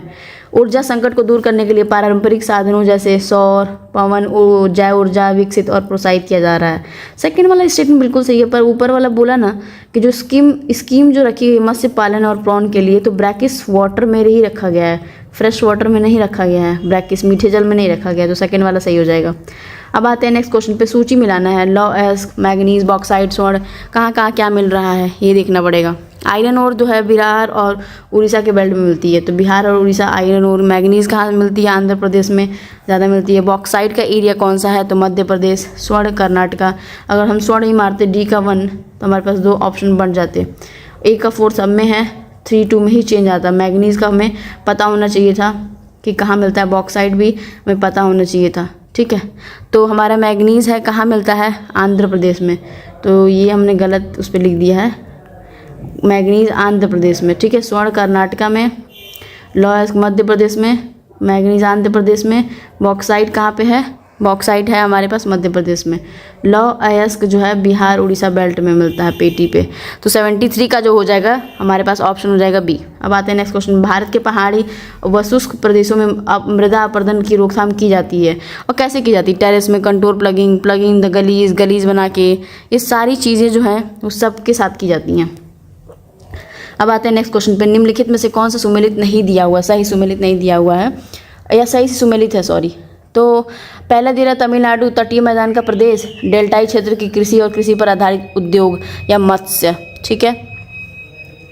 रायलसीमा तथा संलग्न तटीय मैदान का प्रदेश, सिंचित कृषि, मिश्रित कृषि, हल्के इंजीनियरिंग उद्योग। खानदेश, बरार देश, कपास प्रकरण, लौह धातु पर आधारित धातु का वो बोल रहा है, ठीक है। उपयोग सभी सही सुमेलित हैं, तो सही सभी सुमेलित हैं, ठीक है। खानदेश और बारदेश जो होते हैं कॉटन प्रोडक्शन के लिए, प्रोसेसिंग के लिए, मेटलर्जी के लिए जाने जाते हैं, ठीक है। तो अब देखते हैं दामोदर नदी के संदर्भ में निम्नलिखित कथनों पर विचार करिएगा। दामोदर नदी के संदर्भ में, यह नदी झारखंड के छोटा नागपुर क्षेत्र से निकलती है, ठीक है। दामोदर नदी की सहायक नदियों में बरकी और जमुनिया हैं। दोनों में से कौन सा कथन असत्य है? तो दोनों ही कथन तो सत्य हैं, लेकिन असत्य पूछ रहा है तो भाई डी ही होगा। दामोदर रिवर जो होती है वेस्ट बंगाल, झारखंड में ही बहती है, झारखंड के वेस्ट बंगाल वही, ठीक है, दामोदर। तो दामझर। अब आते हैं निम्नलिखित में से दामोदर घाटी निगम के कार्यों में कौन से शामिल है? दामोदर कौन से शामिल है? सिंचाई कराना, जल आपूर्ति, जल विद्युत ऊर्जा उत्पादन, बाढ़ नियंत्रण, सभी उनकी जिम्मेदारियां हैं दामोदर घाटी निगम के। नेक्स्ट क्वेश्चन देख लेते हैं, निम्नलिखित कथनों पर विचार करिएगा। दामोदर घाटी में भारी चिक्का मिट्टी एवं काली मिट्टी पाई जाती है। झरिया स्थित कोयला खदान से बिटुमिनस कोयला प्राप्त किया जाता है, झरिया से बिटुमिनस कोयला प्राप्त किया जाता है। सेकेंड वाला बिल्कुल सही है, लेकिन जो फिर बोल रहा है ना, जो दामोदर घाटी है भारी चिक्की मिट्टी और काली मिट्टी पाई जाती है, लेकिन जो दामोदर वाली एरिया है सॉइल वो loamy soil, heavy clay soil, not black soil. Black soil यहाँ नहीं मिलती है, ये वाली नहीं मिलती है। लोमी और हैवी क्ले सॉइल। तो 78 का जो हमारे पास आंसर हो जाएगा बी, ठीक है। निम्नलिखित कथनों पर विचार करिएगा। औद्योगिकरण और नगरीकरण की प्रक्रियाएं से घनिष्ठ संबंध है। वनों का अत्यधिक दोहन तथा उसी मात्रा में वनारोपण का न होना जलाशय में गाद की मात्रा को बढ़ावा देता है, ठीक है। तो दोनों जो है कथन बिल्कुल सही है। पहले बोल रहा है इंडस्ट्रियलाइजेशन और अर्बनाइजेशन प्रोसेस करते हैं, क्लोजली रिलेटेड होते हैं, बिल्कुल। अगर मान लो ज़्यादा से ज़्यादा इंडस्ट्रियलाइज होगा, अर्बनाइज हो रहा है तो इंडस्ट्रियलाइज, ऐसी चीज़ें होती हैं। फैक्ट्री वहीं लगती हैं जहाँ पे लोग डिमांड करते हैं, और लोग होते हैं तो वहीं पे फैक्ट्री लगाना भी चाहते हैं। तो यही चीज़ें हैं। एक्सेसिव एक्सप्लॉयटेशन होती है फॉरेस्ट या फॉरेस्टेशन की। Not the same rate increases the deposition in the water reservoirs. हाँ ये तो है, सेम रेट पे नहीं होता। अब आते हैं नेक्स्ट क्वेश्चन में, निम्नलिखित में से कौन सा सही सुमेलित नहीं दिया हुआ है, कौन सा गलत है, मीन्स यही ना। तो देखते हैं कौन सा गलत दिया हुआ है। तो सबसे पहले ऑप्शन देख लेते हैं। मारिया जनजाति क्षेत्र बस्तर जिले के उत्तर पूर्व पठार में तथा संलग्न क्षेत्र धुआ परजा जनजाति, दोरला जनजाति। तो उपयोग सही सुमेलित हैं, सभी मतलब गलत दिए हुए हैं। मारिया जनजाति है वो वर्ड्स भी है कि जो मारिया वाली जनजाति वो अलग है, ठीक है। तो सारे के सारे तो एकदम करेक्टली मैच्ड हैं। अब आते हैं नेक्स्ट क्वेश्चन पे। बस्तर जिले व आसपास के क्षेत्रों में लाल तथा लेटराइट मिट्टियों का विकास रूपांतरित एवं ग्रेनाइट चट्टानों से हुआ है। बस्तर खनिज विभव विशेषकर अभ्रक व तांबा अयस्क निष्पेक्षों से समृद्ध हैं। तो ये है बस्तर के बारे में बोल रहा है, तो पहला वाला ही सही है, क्योंकि ना बस्तर खनिज विभव विशेषकर अभ्रक व तांबा से समृद्ध है बस्तर। लेकिन जो सबसे ज़्यादा राजस्थान में मिलता है ना, वो बस्तर डिस्ट्रिक्ट किसका है? छत्तीसगढ़ का, कम मतलब ये उसकी पेनिनसुला में आता है। और the red and laterite soil जो फाउंड किया जाता है has been form by leaching of metamorphic and granite rocks. अब आते हैं नेक्स्ट क्वेश्चन पे। भारतीय मानसून को प्रभावित करने वाले कारकों के संदर्भ में निम्नलिखित कथनों पर विचार करिएगा। MJO Madden Julian oscillation monsoon के दौरान हिंद महासागर के रूप ऊपर होता है तो संपूर्ण भारतीय उपमहाद्वीप में सूखे की स्थिति होती है। इंडियन ओशन डायपोल सकारात्मक रहता है तो इसे भारतीय मानसून को सहायता मिलती है। शिवालिक पथ पर शक्तिशाली निम्न दाब क्षेत्र का निर्माण भारतीय मानसून के लिए सकारात्मक होता है। तो सबसे पहले हम मानसून जानते हैं। और मैडन जूलियन ऑसिलेशन जो होती है वो सिंपल एक तरह की ऑसिलेशन है जो कि एक ये समझो यहाँ पे इंडियन ओशियन में होती रहती है, ठीक है। इंडियन ओशन मानसून के टाइम द एंटायर ये जो सब कॉन्टिनेंट है रिसीव करती है गुड रेनफॉल न कि ड्रॉट। तो उसने बोला सूखे नहीं, यहाँ पे अच्छा बारिश होती है, गुड रेनफॉल होती है। पहला वाला इसीलिए गलत हो जाएगा, पहला वाला गलत होते ही हमारे पास आंसर 2 और 3 हो जाएगा, क्योंकि इंडियन ओशन डायपोल सकारात्मक प्रभाव तो डालता है हमारे मानसून पे इंडियन। ऐसे ही ला नीना भी करता है, ला नीना भी हमारा पॉजिटिव करता है, ला नीना भी करता है, इंडियन ओशन डायपोल भी करता है, MJO और ये भी करता है, ठीक है। अब आते हैं मतलब सेकंड और थर्ड। अब आते हैं नेक्स्ट क्वेश्चन पे। निम्नलिखित कथनों पर विचार करेगा। राष्ट्रीय राजधानी प्रदेश की प्रमुख आर्थिक क्रिया जो है सेवा क्षेत्र है। माहिम नदी सालसेट द्वीप को मुख्य मुंबई में द्वीप से अलग करती है। तो इसमें सिर्फ और सिर्फ दोनों ही एकदम बिल्कुल सही बोल रहे हैं कि इकोनॉमिक कैपिटल जो है नेशनल कैपिटल रीजन इस सर्विस सेक्टर के लिए बनी ही है। और महिम रिवर डिवाइड करती है सालसेट आइलैंड को मुंबई से। तो दोनों ही कथन असत्य हैं, दोनों ही मतलब राइट होंगे। तब 16 वन निम्नलिखित में से कहाँ पाए जाते हैं? जो 16 की प्रजातियाँ होती हैं वो कहाँ पाए जाते हैं? वो उपयुक्त मतलब पलानी, अनामलाई, नीलगिरी, ये वाला एरिया जो है ना, सब नीलगिरी पहाड़ियाँ, वो सब इराकुलम, ये सब चीज़ें तो वहीं पे ज़्यादा पाए जाते हैं। अब आते हैं नेक्स्ट क्वेश्चन पे।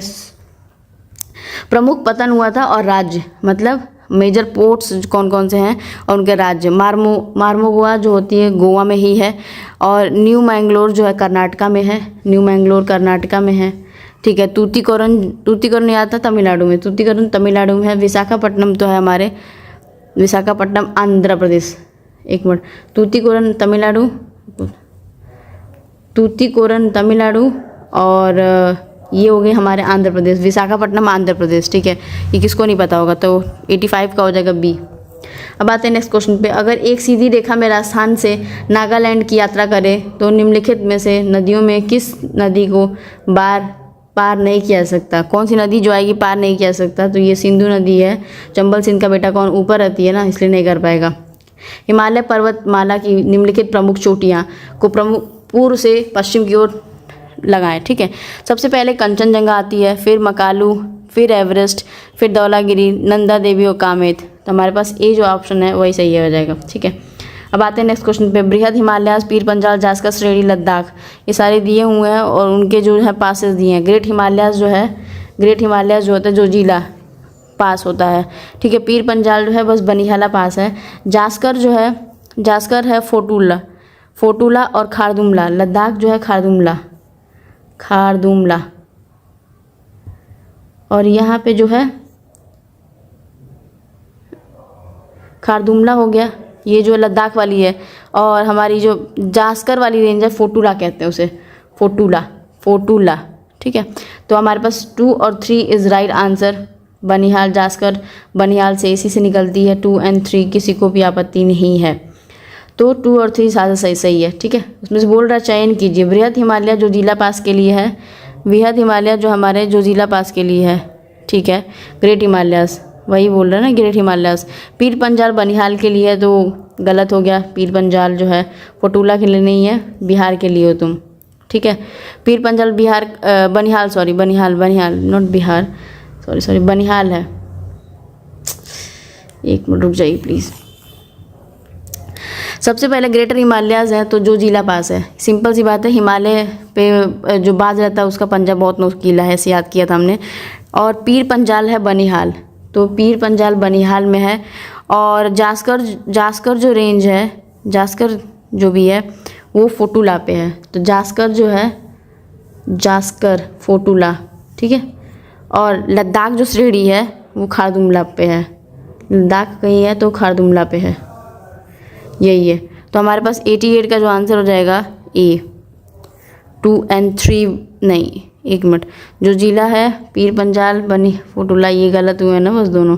लद्दाख श्रेणी जो है, तो सही सुमेलित कौन कौन से नहीं है, तो पीर पंजाल जो कि फोटुला है वो सुमेलित नहीं है, क्योंकि पीर पंजाल कहाँ पे है हमें याद होना चाहिए। पीर पंजाल जो है वो इसमें नहीं है सुमेलित, ये ढंग से नहीं दिया है फोटोला के पास, ठीक है।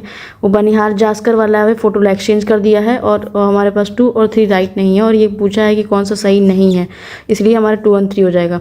भारत में निम्नलिखित में से कौन से वनों का जो क्षेत्रफल है सर्वाधिक है, सबसे ज़्यादा जो वन है, मतलब एक तरह से फॉरेस्ट रिपोर्ट हम लोग पढ़ते हैं कि कहाँ किस एरिया में ज़्यादा है कहाँ कम है, ये सब चीज़ जानते हैं, पर बेसिकली मैक्सिमम एरिया वाले कौन कौन से जो हमारे पास हैं, वो एरिया वाले हमें याद होना चाहिए। पहला बी है जो ट्रॉपिकल डेसीडियस है। डेसीडियस में भी एक मॉइस्ट होता है, वेट होता है, उतना ये नहीं पूछता डिटेलिंग में, लेकिन डेसीडियस सबसे ज़्यादा है। ये मत मार के आना एवरग्रीन, एवरग्रीन इक्वेटर वालों के पास होता है, ठीक है। दार्जिलिंग और सिक्किम हिमालय के संदर्भ में निम्नलिखित कथनों पर कौन सा कथन सत्य है, दार्जिलिंग और सिक्किम हिमालयज में, ठीक है। देखते हैं कौन से कथन सत्य हैं। तो सबसे पहले बोल रहा है कि यहाँ तेज बहाव वाली तीस्ता नदी बहती है, सबसे तेज बहाव वाली जो है तीस्ता नदी बहती है। इन पर्वतों की ऊंचाई और शिखरों पर भोटिया जनजाति के लोग होते हैं, यहाँ द्वार स्थलीय कृतियाँ भी होती हैं। ये भी थर्ड भी सही है, क्योंकि वो शिवालिक के जो द्वार होते हैं ना, शिवालिक के द्वार यही होते हैं, तो ये सही है। तीसरा तो बिल्कुल सही है, लेकिन पहला जो है ठीक है, तीसरा रिवर वहीं फ्लो करती है, तीसरा रिवर, ये भी बात सही है। और दार्जिलिंग और सिक्किम जो हिमालयाज़ हैं, they are most significant part होते हैं, वो किसके हैं, हिमालयाज़ के ही लास्ट वाले, और तीस्ता फ्लो करती भी है। लेकिन यहाँ पे भोतियाज ट्राइब्स नहीं होते, भोतियाज हिमाचल प्रदेश में आते हैं।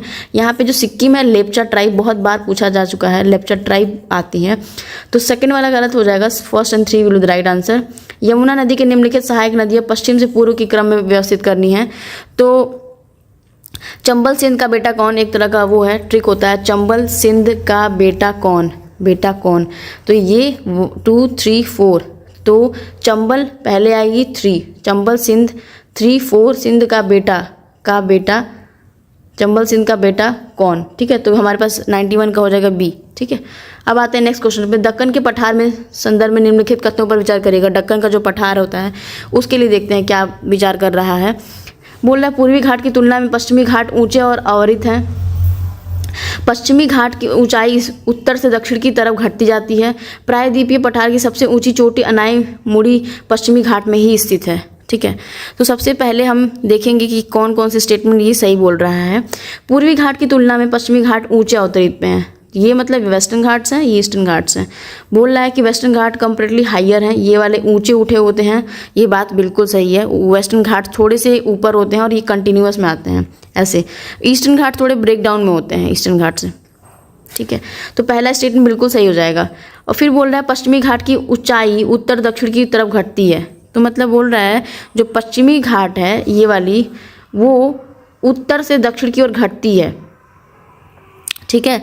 तो हमारी जो पश्चिमी घाट है वो गलत है ना, ये एलिवेशन है इंक्रीज करती है नॉर्थ टू साउथ, मतलब डिक्रीज नहीं करती। जैसे ये नहीं कि पहले इतना बड़ा था फिर आते धीरे धीरे पतली होकर डिक्रीज करती है हाइट, नहीं, नीचे बड़ा होता है, माउंटेनियस एरिया होती है, तभी ये लीवर्ड साइड में बारिश होती है और यहाँ पे हम एवरग्रीन फॉरेस्ट पाए जाते हैं। सेकेंड वाला गलत हो जाएगा।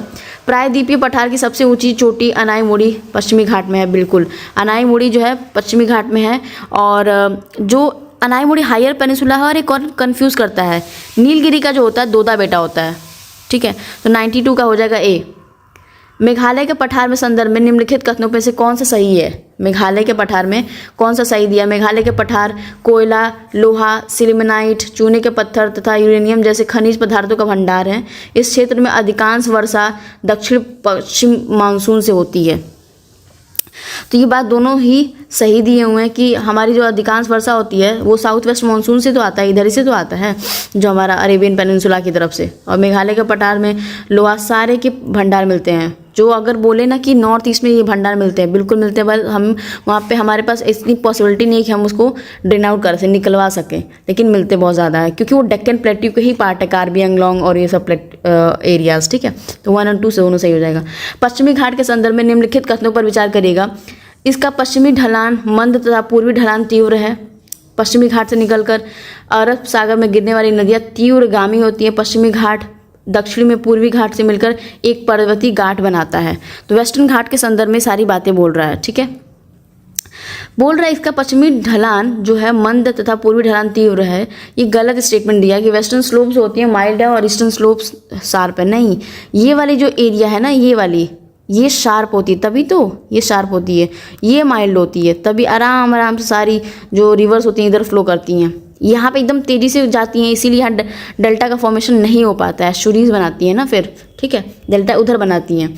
डेल्टा कब बनता है? आराम से पानी जाओगे ठहर ठहर के धीरे धीरे डेल्टा ऐसे बनता है, लेकिन तेज़ी से जाओगे तो वो कभी डेल्टा फॉर्म नहीं होता। तो 94 का फैला वाला कभी नहीं हो सकता, ठीक है। तो हमारे पास पश्चिमी घाट से निकलकर अरब सागर में गिरने वाली नदियाँ तीव्रगामी होती हैं। हाँ, अरे तो पहला और दूसरा एक साथ जा ही नहीं सकते। अगर मान लो कोई तेज़ी से गिर रहा है तो वो एस्चुरी बनाएगा ना, ठीक है, डेल्टा तो बनाएगा नहीं। और जो माइल्ड एकदम शार्प होगा तभी तो तेज़ी से गिरेगा। तो 1 और 2 एक साथ कभी नहीं, दोनों ही कंट्रास्टिंग बात बोल रहे हैं, दूसरा और तीसरा एक साथ जा सकते हैं। अब आते हैं नेक्स्ट क्वेश्चन पे। बोल रहा है कि दर्रा दे दिया है और उसे मैच कराना है हमारे दर्रे को, ठीक है। ठीक है, देखते हैं। पहला थाल घाट सह्याद्री श्रेणी, गोरन घाट माउंट आबू, पाल घाट पालनी की जो पहाड़ियाँ होती हैं उसमें।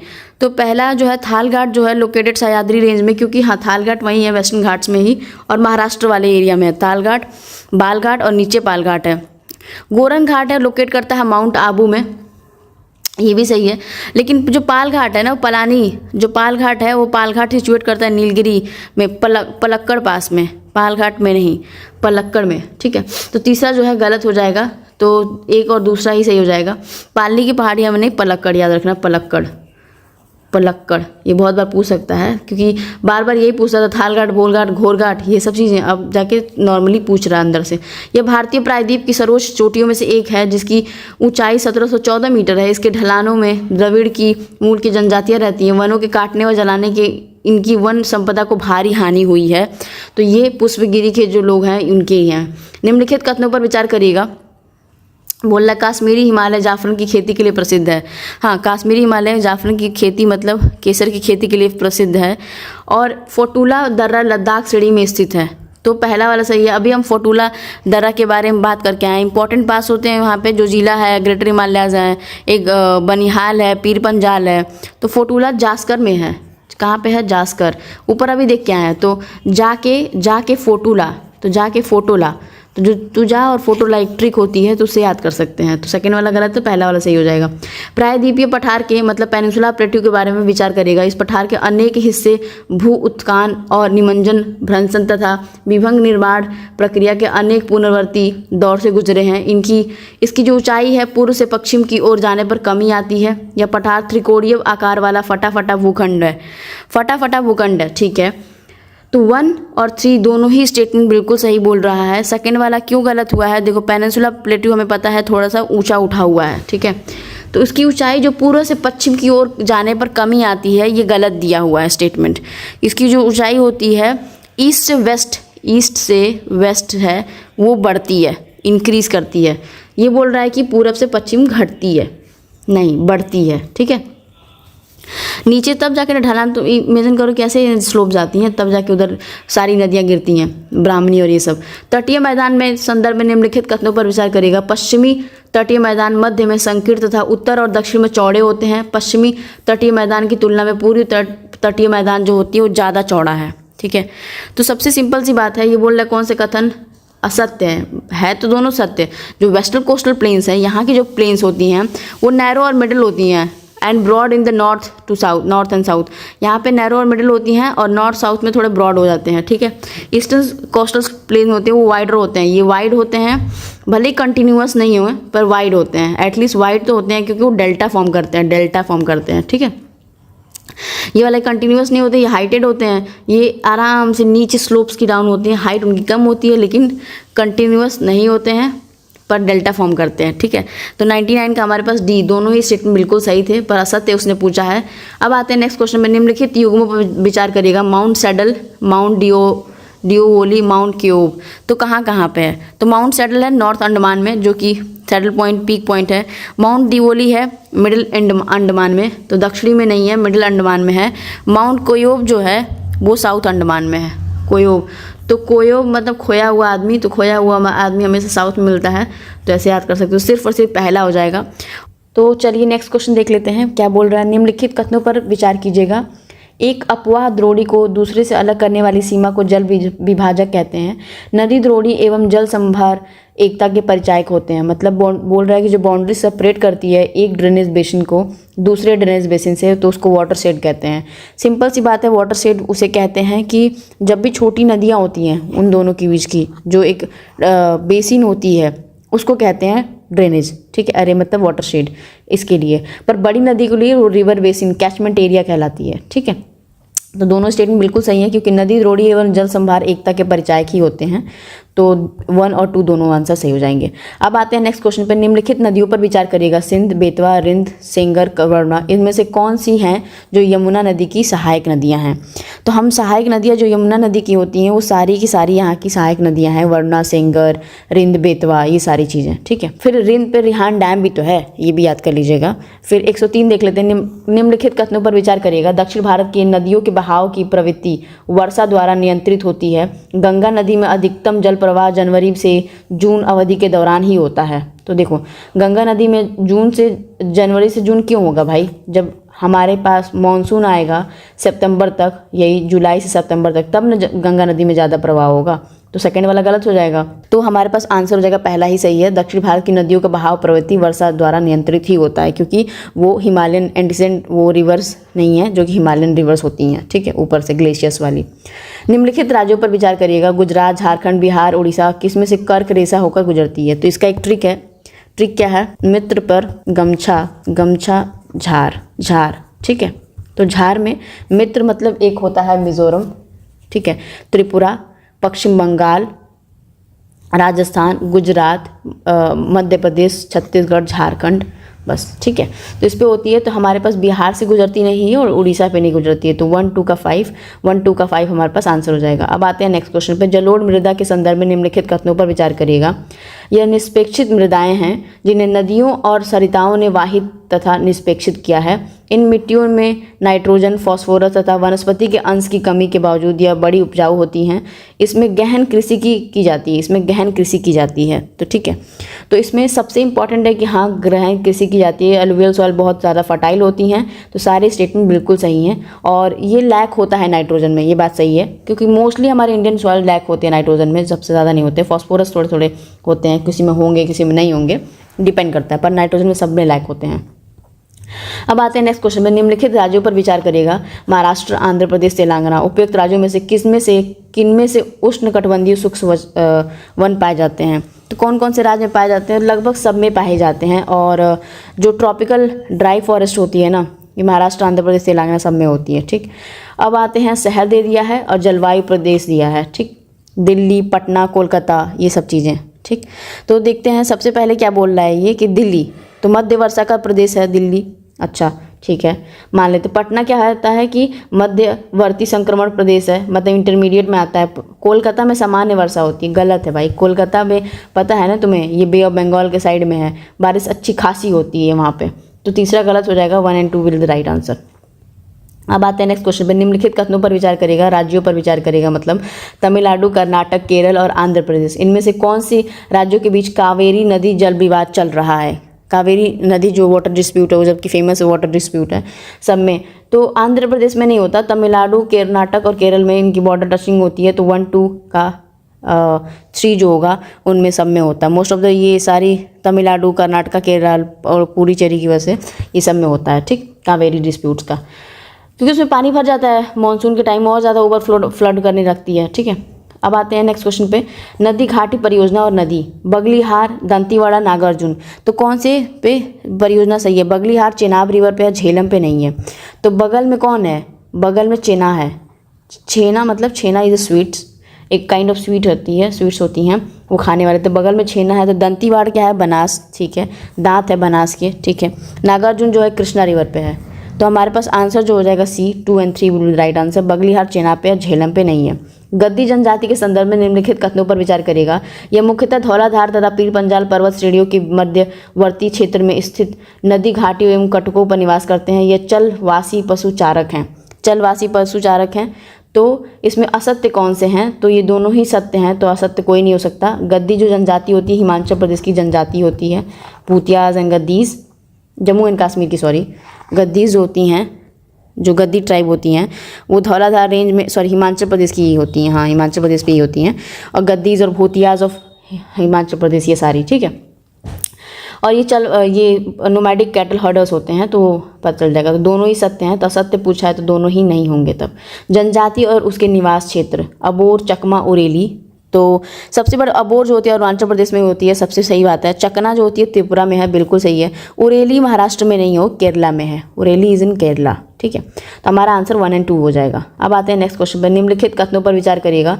भूमि के नीचे पर्याप्त भूमिगत जल होना चाहिए, सस्ती चालक शक्ति उपलब्ध हो, भूमिगत जल का तल 150 मीटर से अधिक गहरा नहीं होना चाहिए।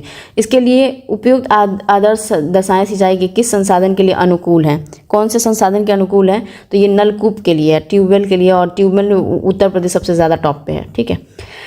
निम्नलिखित युग्मों पर विचार करेगा। झील दिया राज्य केंद्र शासित प्रदेश दे दिए हैं, मानसर, नक्की, नल सरोवर, वीरानम, ये सारे झील दे दिए हुए हैं, तो उसके बारे में बोल रहा है। तो मानसर जो होती है जम्मू कश्मीर में है, ठीक है। नक्की जो है वो गुजरात में नहीं होता है, राजस्थान में होता है। नल सरोवर गुजरात में है। वीरानम जो है तमिलनाडु में है।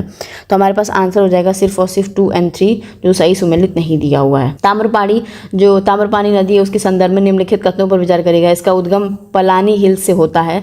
यह नदी पाक की खाड़ी में गिरती है, मतलब ये रिवर गल्फ ऑफ पाक में गिरती है, कहने का मतलब है, ठीक है। तो दोनों सत्य ही नहीं है, दोनों असत्य हैं कथन, क्योंकि ताम्रपानी जो मेन रिवर है वो त्रिवल्ली की है। तो चलिए नेक्स्ट क्वेश्चन देख लेते हैं कि भारत में पाई जाने वाली जो पीटमय मृदाओं के संदर्भ में निम्नलिखित कथनों पर विचार करिएगा। यह मृदाएं भारी वर्षा और उच्च आर्द्रता से युक्त उन क्षेत्रों में पाई जाती हैं जहां पर वनस्पति की वृद्धि अच्छी ना हो। हाँ, तो ये बोल रहा है कि वहाँ अच्छी ना हो, हैवी रेनफॉल और हाई ह्यूमिडिटी होती है जहाँ पे ग्रोथ ना हो। कितना उल्टा स्टेटमेंट बोला है, आप सोचिए खुद, ठीक है। ये मृदाएं बिहार के उत्तरी भाग तथा उत्तरांचल के दक्षिणी भाग में पाई जाती हैं। बिल्कुल सेकंड वाला ही सही होगा, सेकंड वाला ही सही है। पहले वाले में बस वहाँ पे वनस्पति की वृद्धि अच्छी होती है, जहाँ ह्यूमिडिटी होगी, रेनफॉल ज़्यादा होगी। अब आते हैं नेक्स्ट क्वेश्चन पे। गोदावरी नदी के संदर्भ में निम्नलिखित कथनों पर विचार करेगा।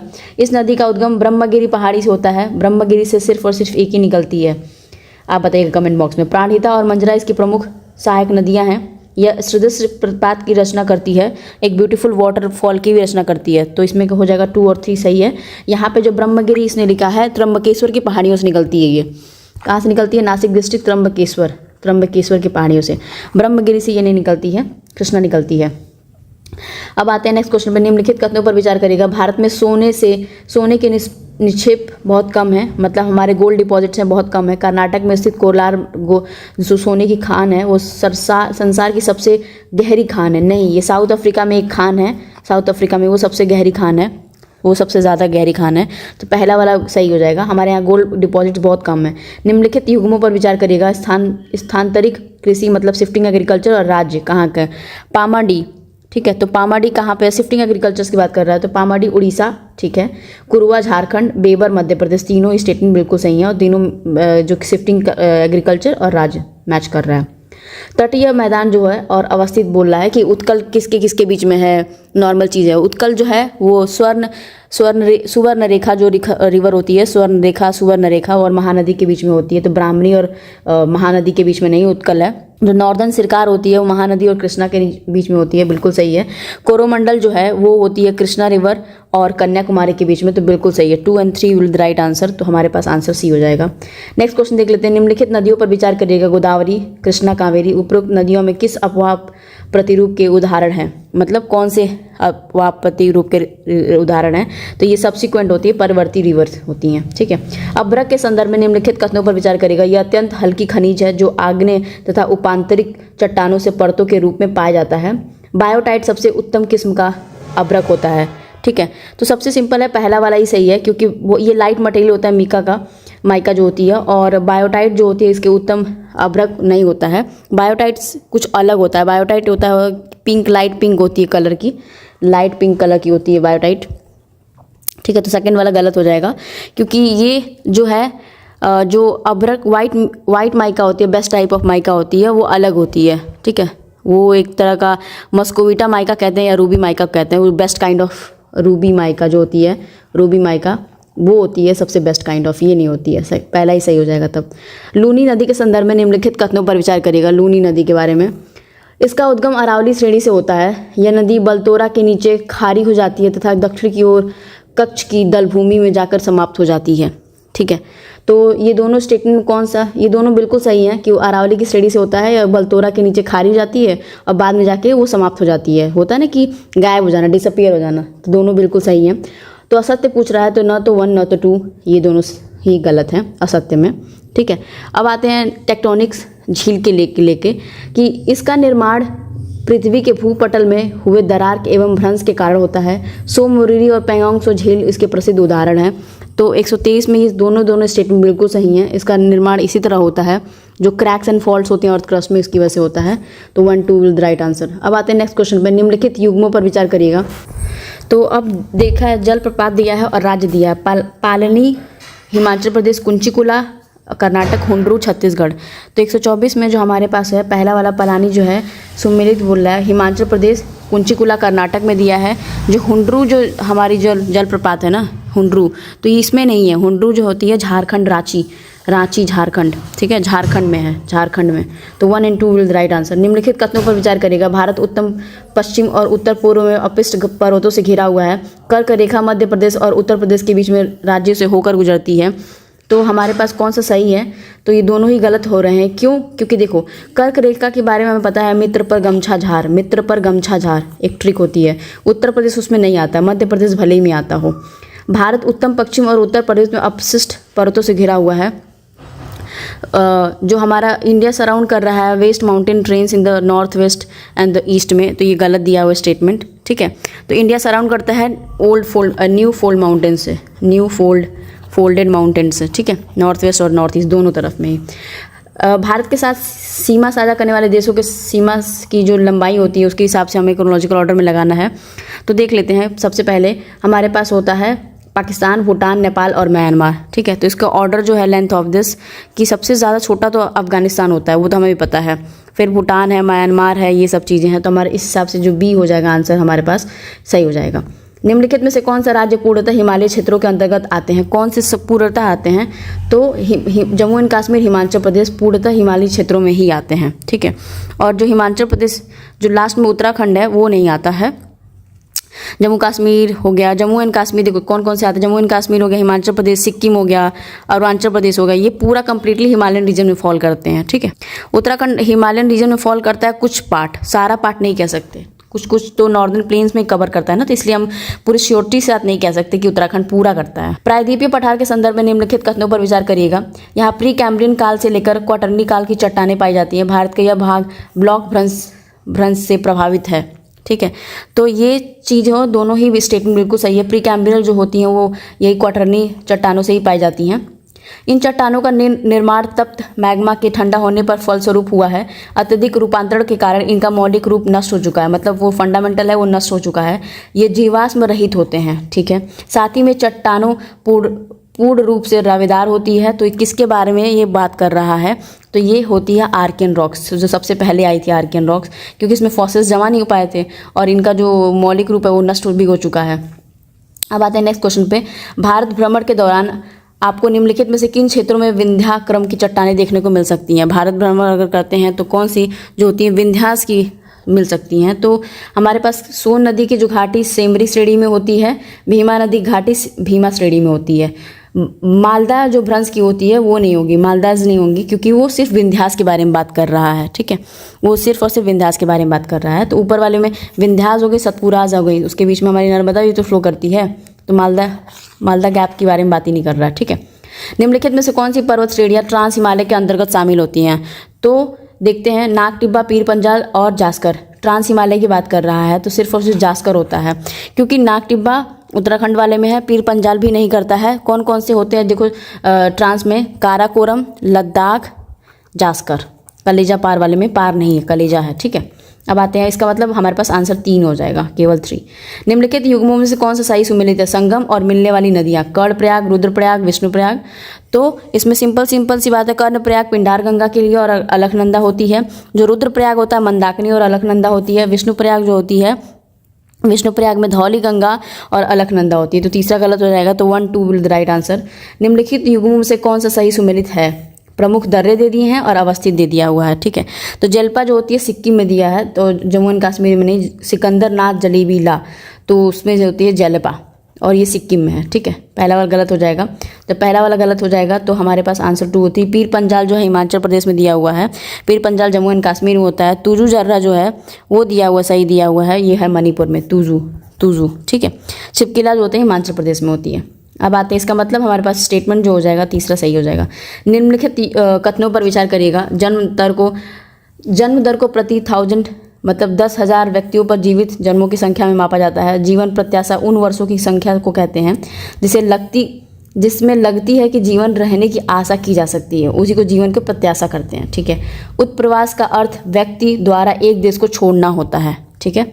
उत्प्रवास का अर्थ होता है कि एक द्वारा छोड़ना होता है। इसमें से कौन सा कथन जो है गलत दिया हो? पहला वाला, क्योंकि ना वो 10,000 नहीं होता, 1,000 ही होता है सिर्फ। सोचो 1,000 पे ही आप पर्सन को नापते हो। लाइक एक्सपेक्टेंसी वाला भी सही दिया हुआ है, ये भी दिया हुआ, तो गलत हमारे पास गलत ही पूछा, तो 1 दिया है। निम्नलिखित कथनों में से जनसंख्या पिरामिड क्या होता है? जनसंख्या पिरामिड की बात कर रहा है, तो कौन सी होती है? तो ये जनसंख्या का जो आयु लिंग संगठन का अलेखीय निरूपण होता है, वही होता है। प्लेसर निष्पेक्ष के संबंध में नीचे दिए कथनों पर विचार करिएगा। यह पहाड़ियों के आधार तथा घाटी तल की रेत में जलोढ़ निष्पेक्ष होती है। इन निष्पेक्षों में सोना, चांदी और प्लेटिनम जैसी महंगी धातुएं भी पाई जाती हैं, ठीक है। तो हमारे दोनों स्टेटमेंट बिल्कुल सही हैं। और ये प्लेसर निष्पेक्ष में ऐसे डिपॉजिट्स पाए जाते हैं, रेत के होते हैं। और कभी कभी पीवाईक्यू में पूछा जाता है प्लेसर डिपॉजिट्स किसके होते हैं, तो ये डेजर्ट के डिपॉजिट्स हो गए ना, तो फिर ठीक है। वर्षा ऋतु में तमिलनाडु तट के शुष्क रहने का कारण क्या होता है? तमिलनाडु तट बंगाल की खाड़ी के मानसूनी पवनों के समांतर हैं, पैरेलल हैं, ठीक है। यह दक्षिण पश्चिमी मानसून के अरब सागर शाखा के वृष्टि क्षेत्र में आते हैं। तो इसका जो एक्सप्लेनेशन दिया है ना, बिल्कुल सही दिया है दोनों, क्योंकि ये तमिलनाडु ऐसे रीजन पैरेलल होते हैं और ये थोड़े लीवर्ड साइड में आते हैं, विंडवर्ड साइड में आते हैं, इधर इस साइड में आते हैं। तो इसलिए यहाँ से बारिश जब होती है तो इस साइड में नहीं आ पाती है। इसलिए जो हमारे इसमें ना सिर्फ रिट्रीटिंग मानसून जब आती है, वापस मानसून आती है, तब जाके बारिश करती है तमिलनाडु में। भारतीय उपमहाद्वीप में शीत ऋतु के विशेषताओं में संबंध में नीचे दिए कथनों पर विचार करिएगा। शीत ऋतु में भारतीय उपमहाद्वीप के तटीय भागों में तापमांतर अधिक होता है तथा उत्तर पश्चिमी क्षेत्र में कम होता है। इस ऋतु में देश में उत्तर पूर्वी व्यापारिक पवनें प्रभावित होती हैं। शीत ऋतु में उत्तरी मैदान विशेष रूप से उत्तर एवं उत्तरी पश्चिम क्षेत्र विक्षोभ कहे जाने वाले चक्रवर्ती विक्षोभ से प्रभावित होते हैं। तो हमारे पास सिर्फ और सिर्फ स्टेटमेंट जो है 2 और 3 सही होंगे, क्योंकि जो शीत ऋतु होती है भारतीय उपमहाद्वीप के जो उसने बोला कि विंटर के टाइम टेम्परेचर डिफरेंस हाई होता है कोस्टल एरियाज में, इंडियन सब कॉन्टिनेंट, एंड लो होता है नॉर्दर्न में। तो ये जो डिफरेंस होता है विंटर में वो बहुत कम चेंज होता है। In winter there is a very little change in the disruption of the temperature, high नहीं होता सीजन में, कोस्टल के एरियाज़ की बात हो रही है। तो ऐसी कोई बात नहीं होती, तो पहला वाला गलत हो जाएगा, इसलिए 2 और 3 आंसर सही हो जाएंगे। निम्नलिखित कथनों पर विचार करेगा। मानसूनी जलवायु के क्षेत्रीय विभिन्नता विभिन्न प्रकार की फसलों को उगाने में सहायक है, ठीक है। मानसून प्रस्फोट देश के व्यापक क्षेत्रों में मृदा अपरदन की समस्या उत्पन्न कर देता है। जो मानसून बस्ट होता है वो उसकी वजह से बहुत सारे लार्ज सॉइल इरोजन होता है। भारत की जलवायु की विभिन्नता के कारण यहाँ के भोजन, वस्त्र और आवास में विविधता उजागर हो जाती है। तो इसमें सारे के सारे स्टेटमेंट बिल्कुल सही दिए हुए हैं। एक तरह का रीजनिंग होती है, एक तरह की प्रैक्टिकलिटी होती है, चीज़ें जो बोली जा रही हैं, ठीक है। अब आते हैं नेक्स्ट क्वेश्चन पे। निम्नलिखित में से कौन सा जो कथन है उष्णकटिबंधीय सदाबहार वनों के लिए दिया हुआ है, सदाबहार वनों के लिए? तो देखो सबसे सिंपल सी है, इसमें क्या क्या चीज़ें वो मैच कर सकती हैं। ये वन शीत और शुष्क प्रदेशों में पाए जाते हैं। अच्छा, ये उष्ण ट्रॉपिकल एवरग्रीन की बारे में बात कर रहे हैं, तो ये कोल्ड और ड्राई रीजन में बिल्कुल नहीं पाए जाएंगे। हॉट एंड ह्यूमिड में, जहाँ बारिश खतरनाक हो रही होगी, बहुत गर्मी हो रही होगी, 200 सेंटीमीटर से ज़्यादा होती है। यह फॉरेस्ट आर स्पेयर्स। अरे भाई, जब बोला जा रहा है एवरग्रीन है तो कैसे फॉरेस्ट कम हो सकते हैं? तो सिर्फ और सिर्फ बी आंसर हो जाएगा। अब आते हैं नेक्स्ट क्वेश्चन पे। निम्नलिखित कथनों पर विचार करेगा। पर्वतीय क्षेत्रों में ऊंचाई बढ़ाने के साथ प्राकृतिक वनस्पति में बदलाव आता है। हाँ ठीक है, बदलाव तो आता है ऊपर जाने पे। हिमालय जो पर्वत श्रृंखला में उष्णकटिबंधीय वनों से लेकर टुंड्रा प्रदेश में पाई जाने वाली प्राकृतिक वनस्पति मिलती है, ठीक है। तो सी हो जाएगा, दोनों कथन सही हो जाएंगे। प्रायद्वीपीय भारत में पर्वतीय वन मुख्यतः पाए जाते हैं। पश्चिमी घाट, पूर्वी घाट, नीलगिरी पर्वत श्रृंखला में, विंध्याचल पर्वतों में।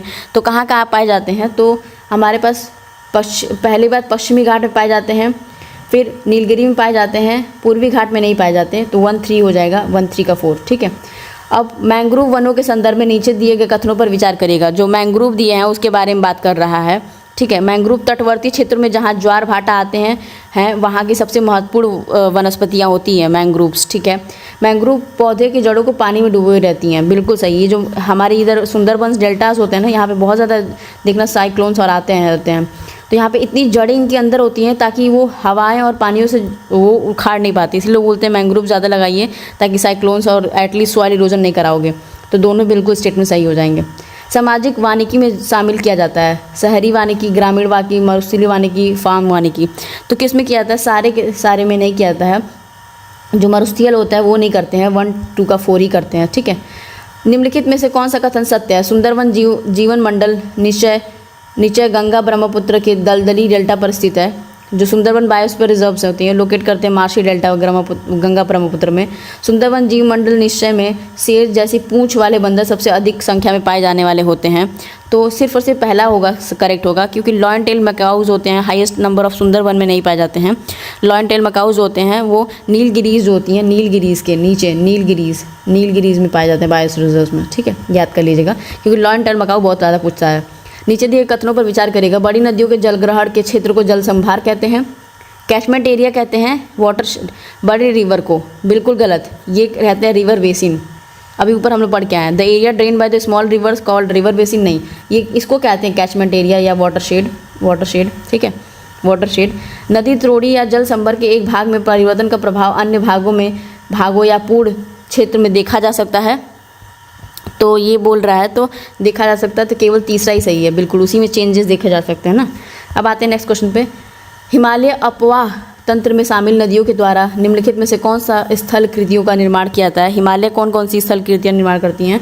तो वी प्रकार की क्षिप्रिकाएँ, समतल घाटी, प्लेन वैली, ब्रेडेड सब करती हैं, क्योंकि वो नॉर्मल से लेके मैच्योर होते होते आती हैं, यंग से लेके। सिंधु नदी के तंत्र में संबंध में नीचे दिए कथनों पर विचार करेगा। सिंधु की सहायक नदी व्यास कुल्लू घाटी से गुजरती है। जम्मू कश्मीर में अवस्थित डल झील झेलम नदी पर अवस्थित है। तो हमारे पास जो दोनों स्टेटमेंट है बिल्कुल सही है। सिंधु घाटी की सहायक नदी व्यास कुल्लू घाटी ही है, जम्मू कश्मीर में अवस्थित डल झील झेलम पे नदी पर अवस्थित है, ठीक है। अब आते हैं नेक्स्ट क्वेश्चन में। निम्नलिखित में से कौन सी नदियाँ ब्रह्मपुत्र की सहायक नदियाँ हैं? तो ये स्टेटमेंट बहुत, क्योंकि ब्रह्मपुत्र रिवर बहुत ज़्यादा फेमस भी है। मानस, लोही, दिबांग, दिहांग और ये सारी हैं, ठीक है। दिहांग, दिबांग, मानस, तिस्ता और वो लोही, सुबनश्री, कामेंग भी है, तिस्ता भी है, इंपॉर्टेंट ट्रिब्यूटरीज। निम्नलिखित में से कौन सी विशेषताएं अरुणाचल हिमालय से संबंधित है? कौन सी विशेषताएं होती हैं? तो देख लेते हैं कौन कौन सी हैं। अरुणाचल हिमालय की पर्वत श्रेणियाँ तेज बहती हुई और गहरे जॉर्ज बनाती हुई नदियों को विच्छेदित करती हैं। यहाँ की नदियाँ बहुत से जलप्रपात बनाती हैं, ठीक है। यहाँ के क्षेत्रीय व्यापार दुआर क्षेत्रों में होकर गुजरता है।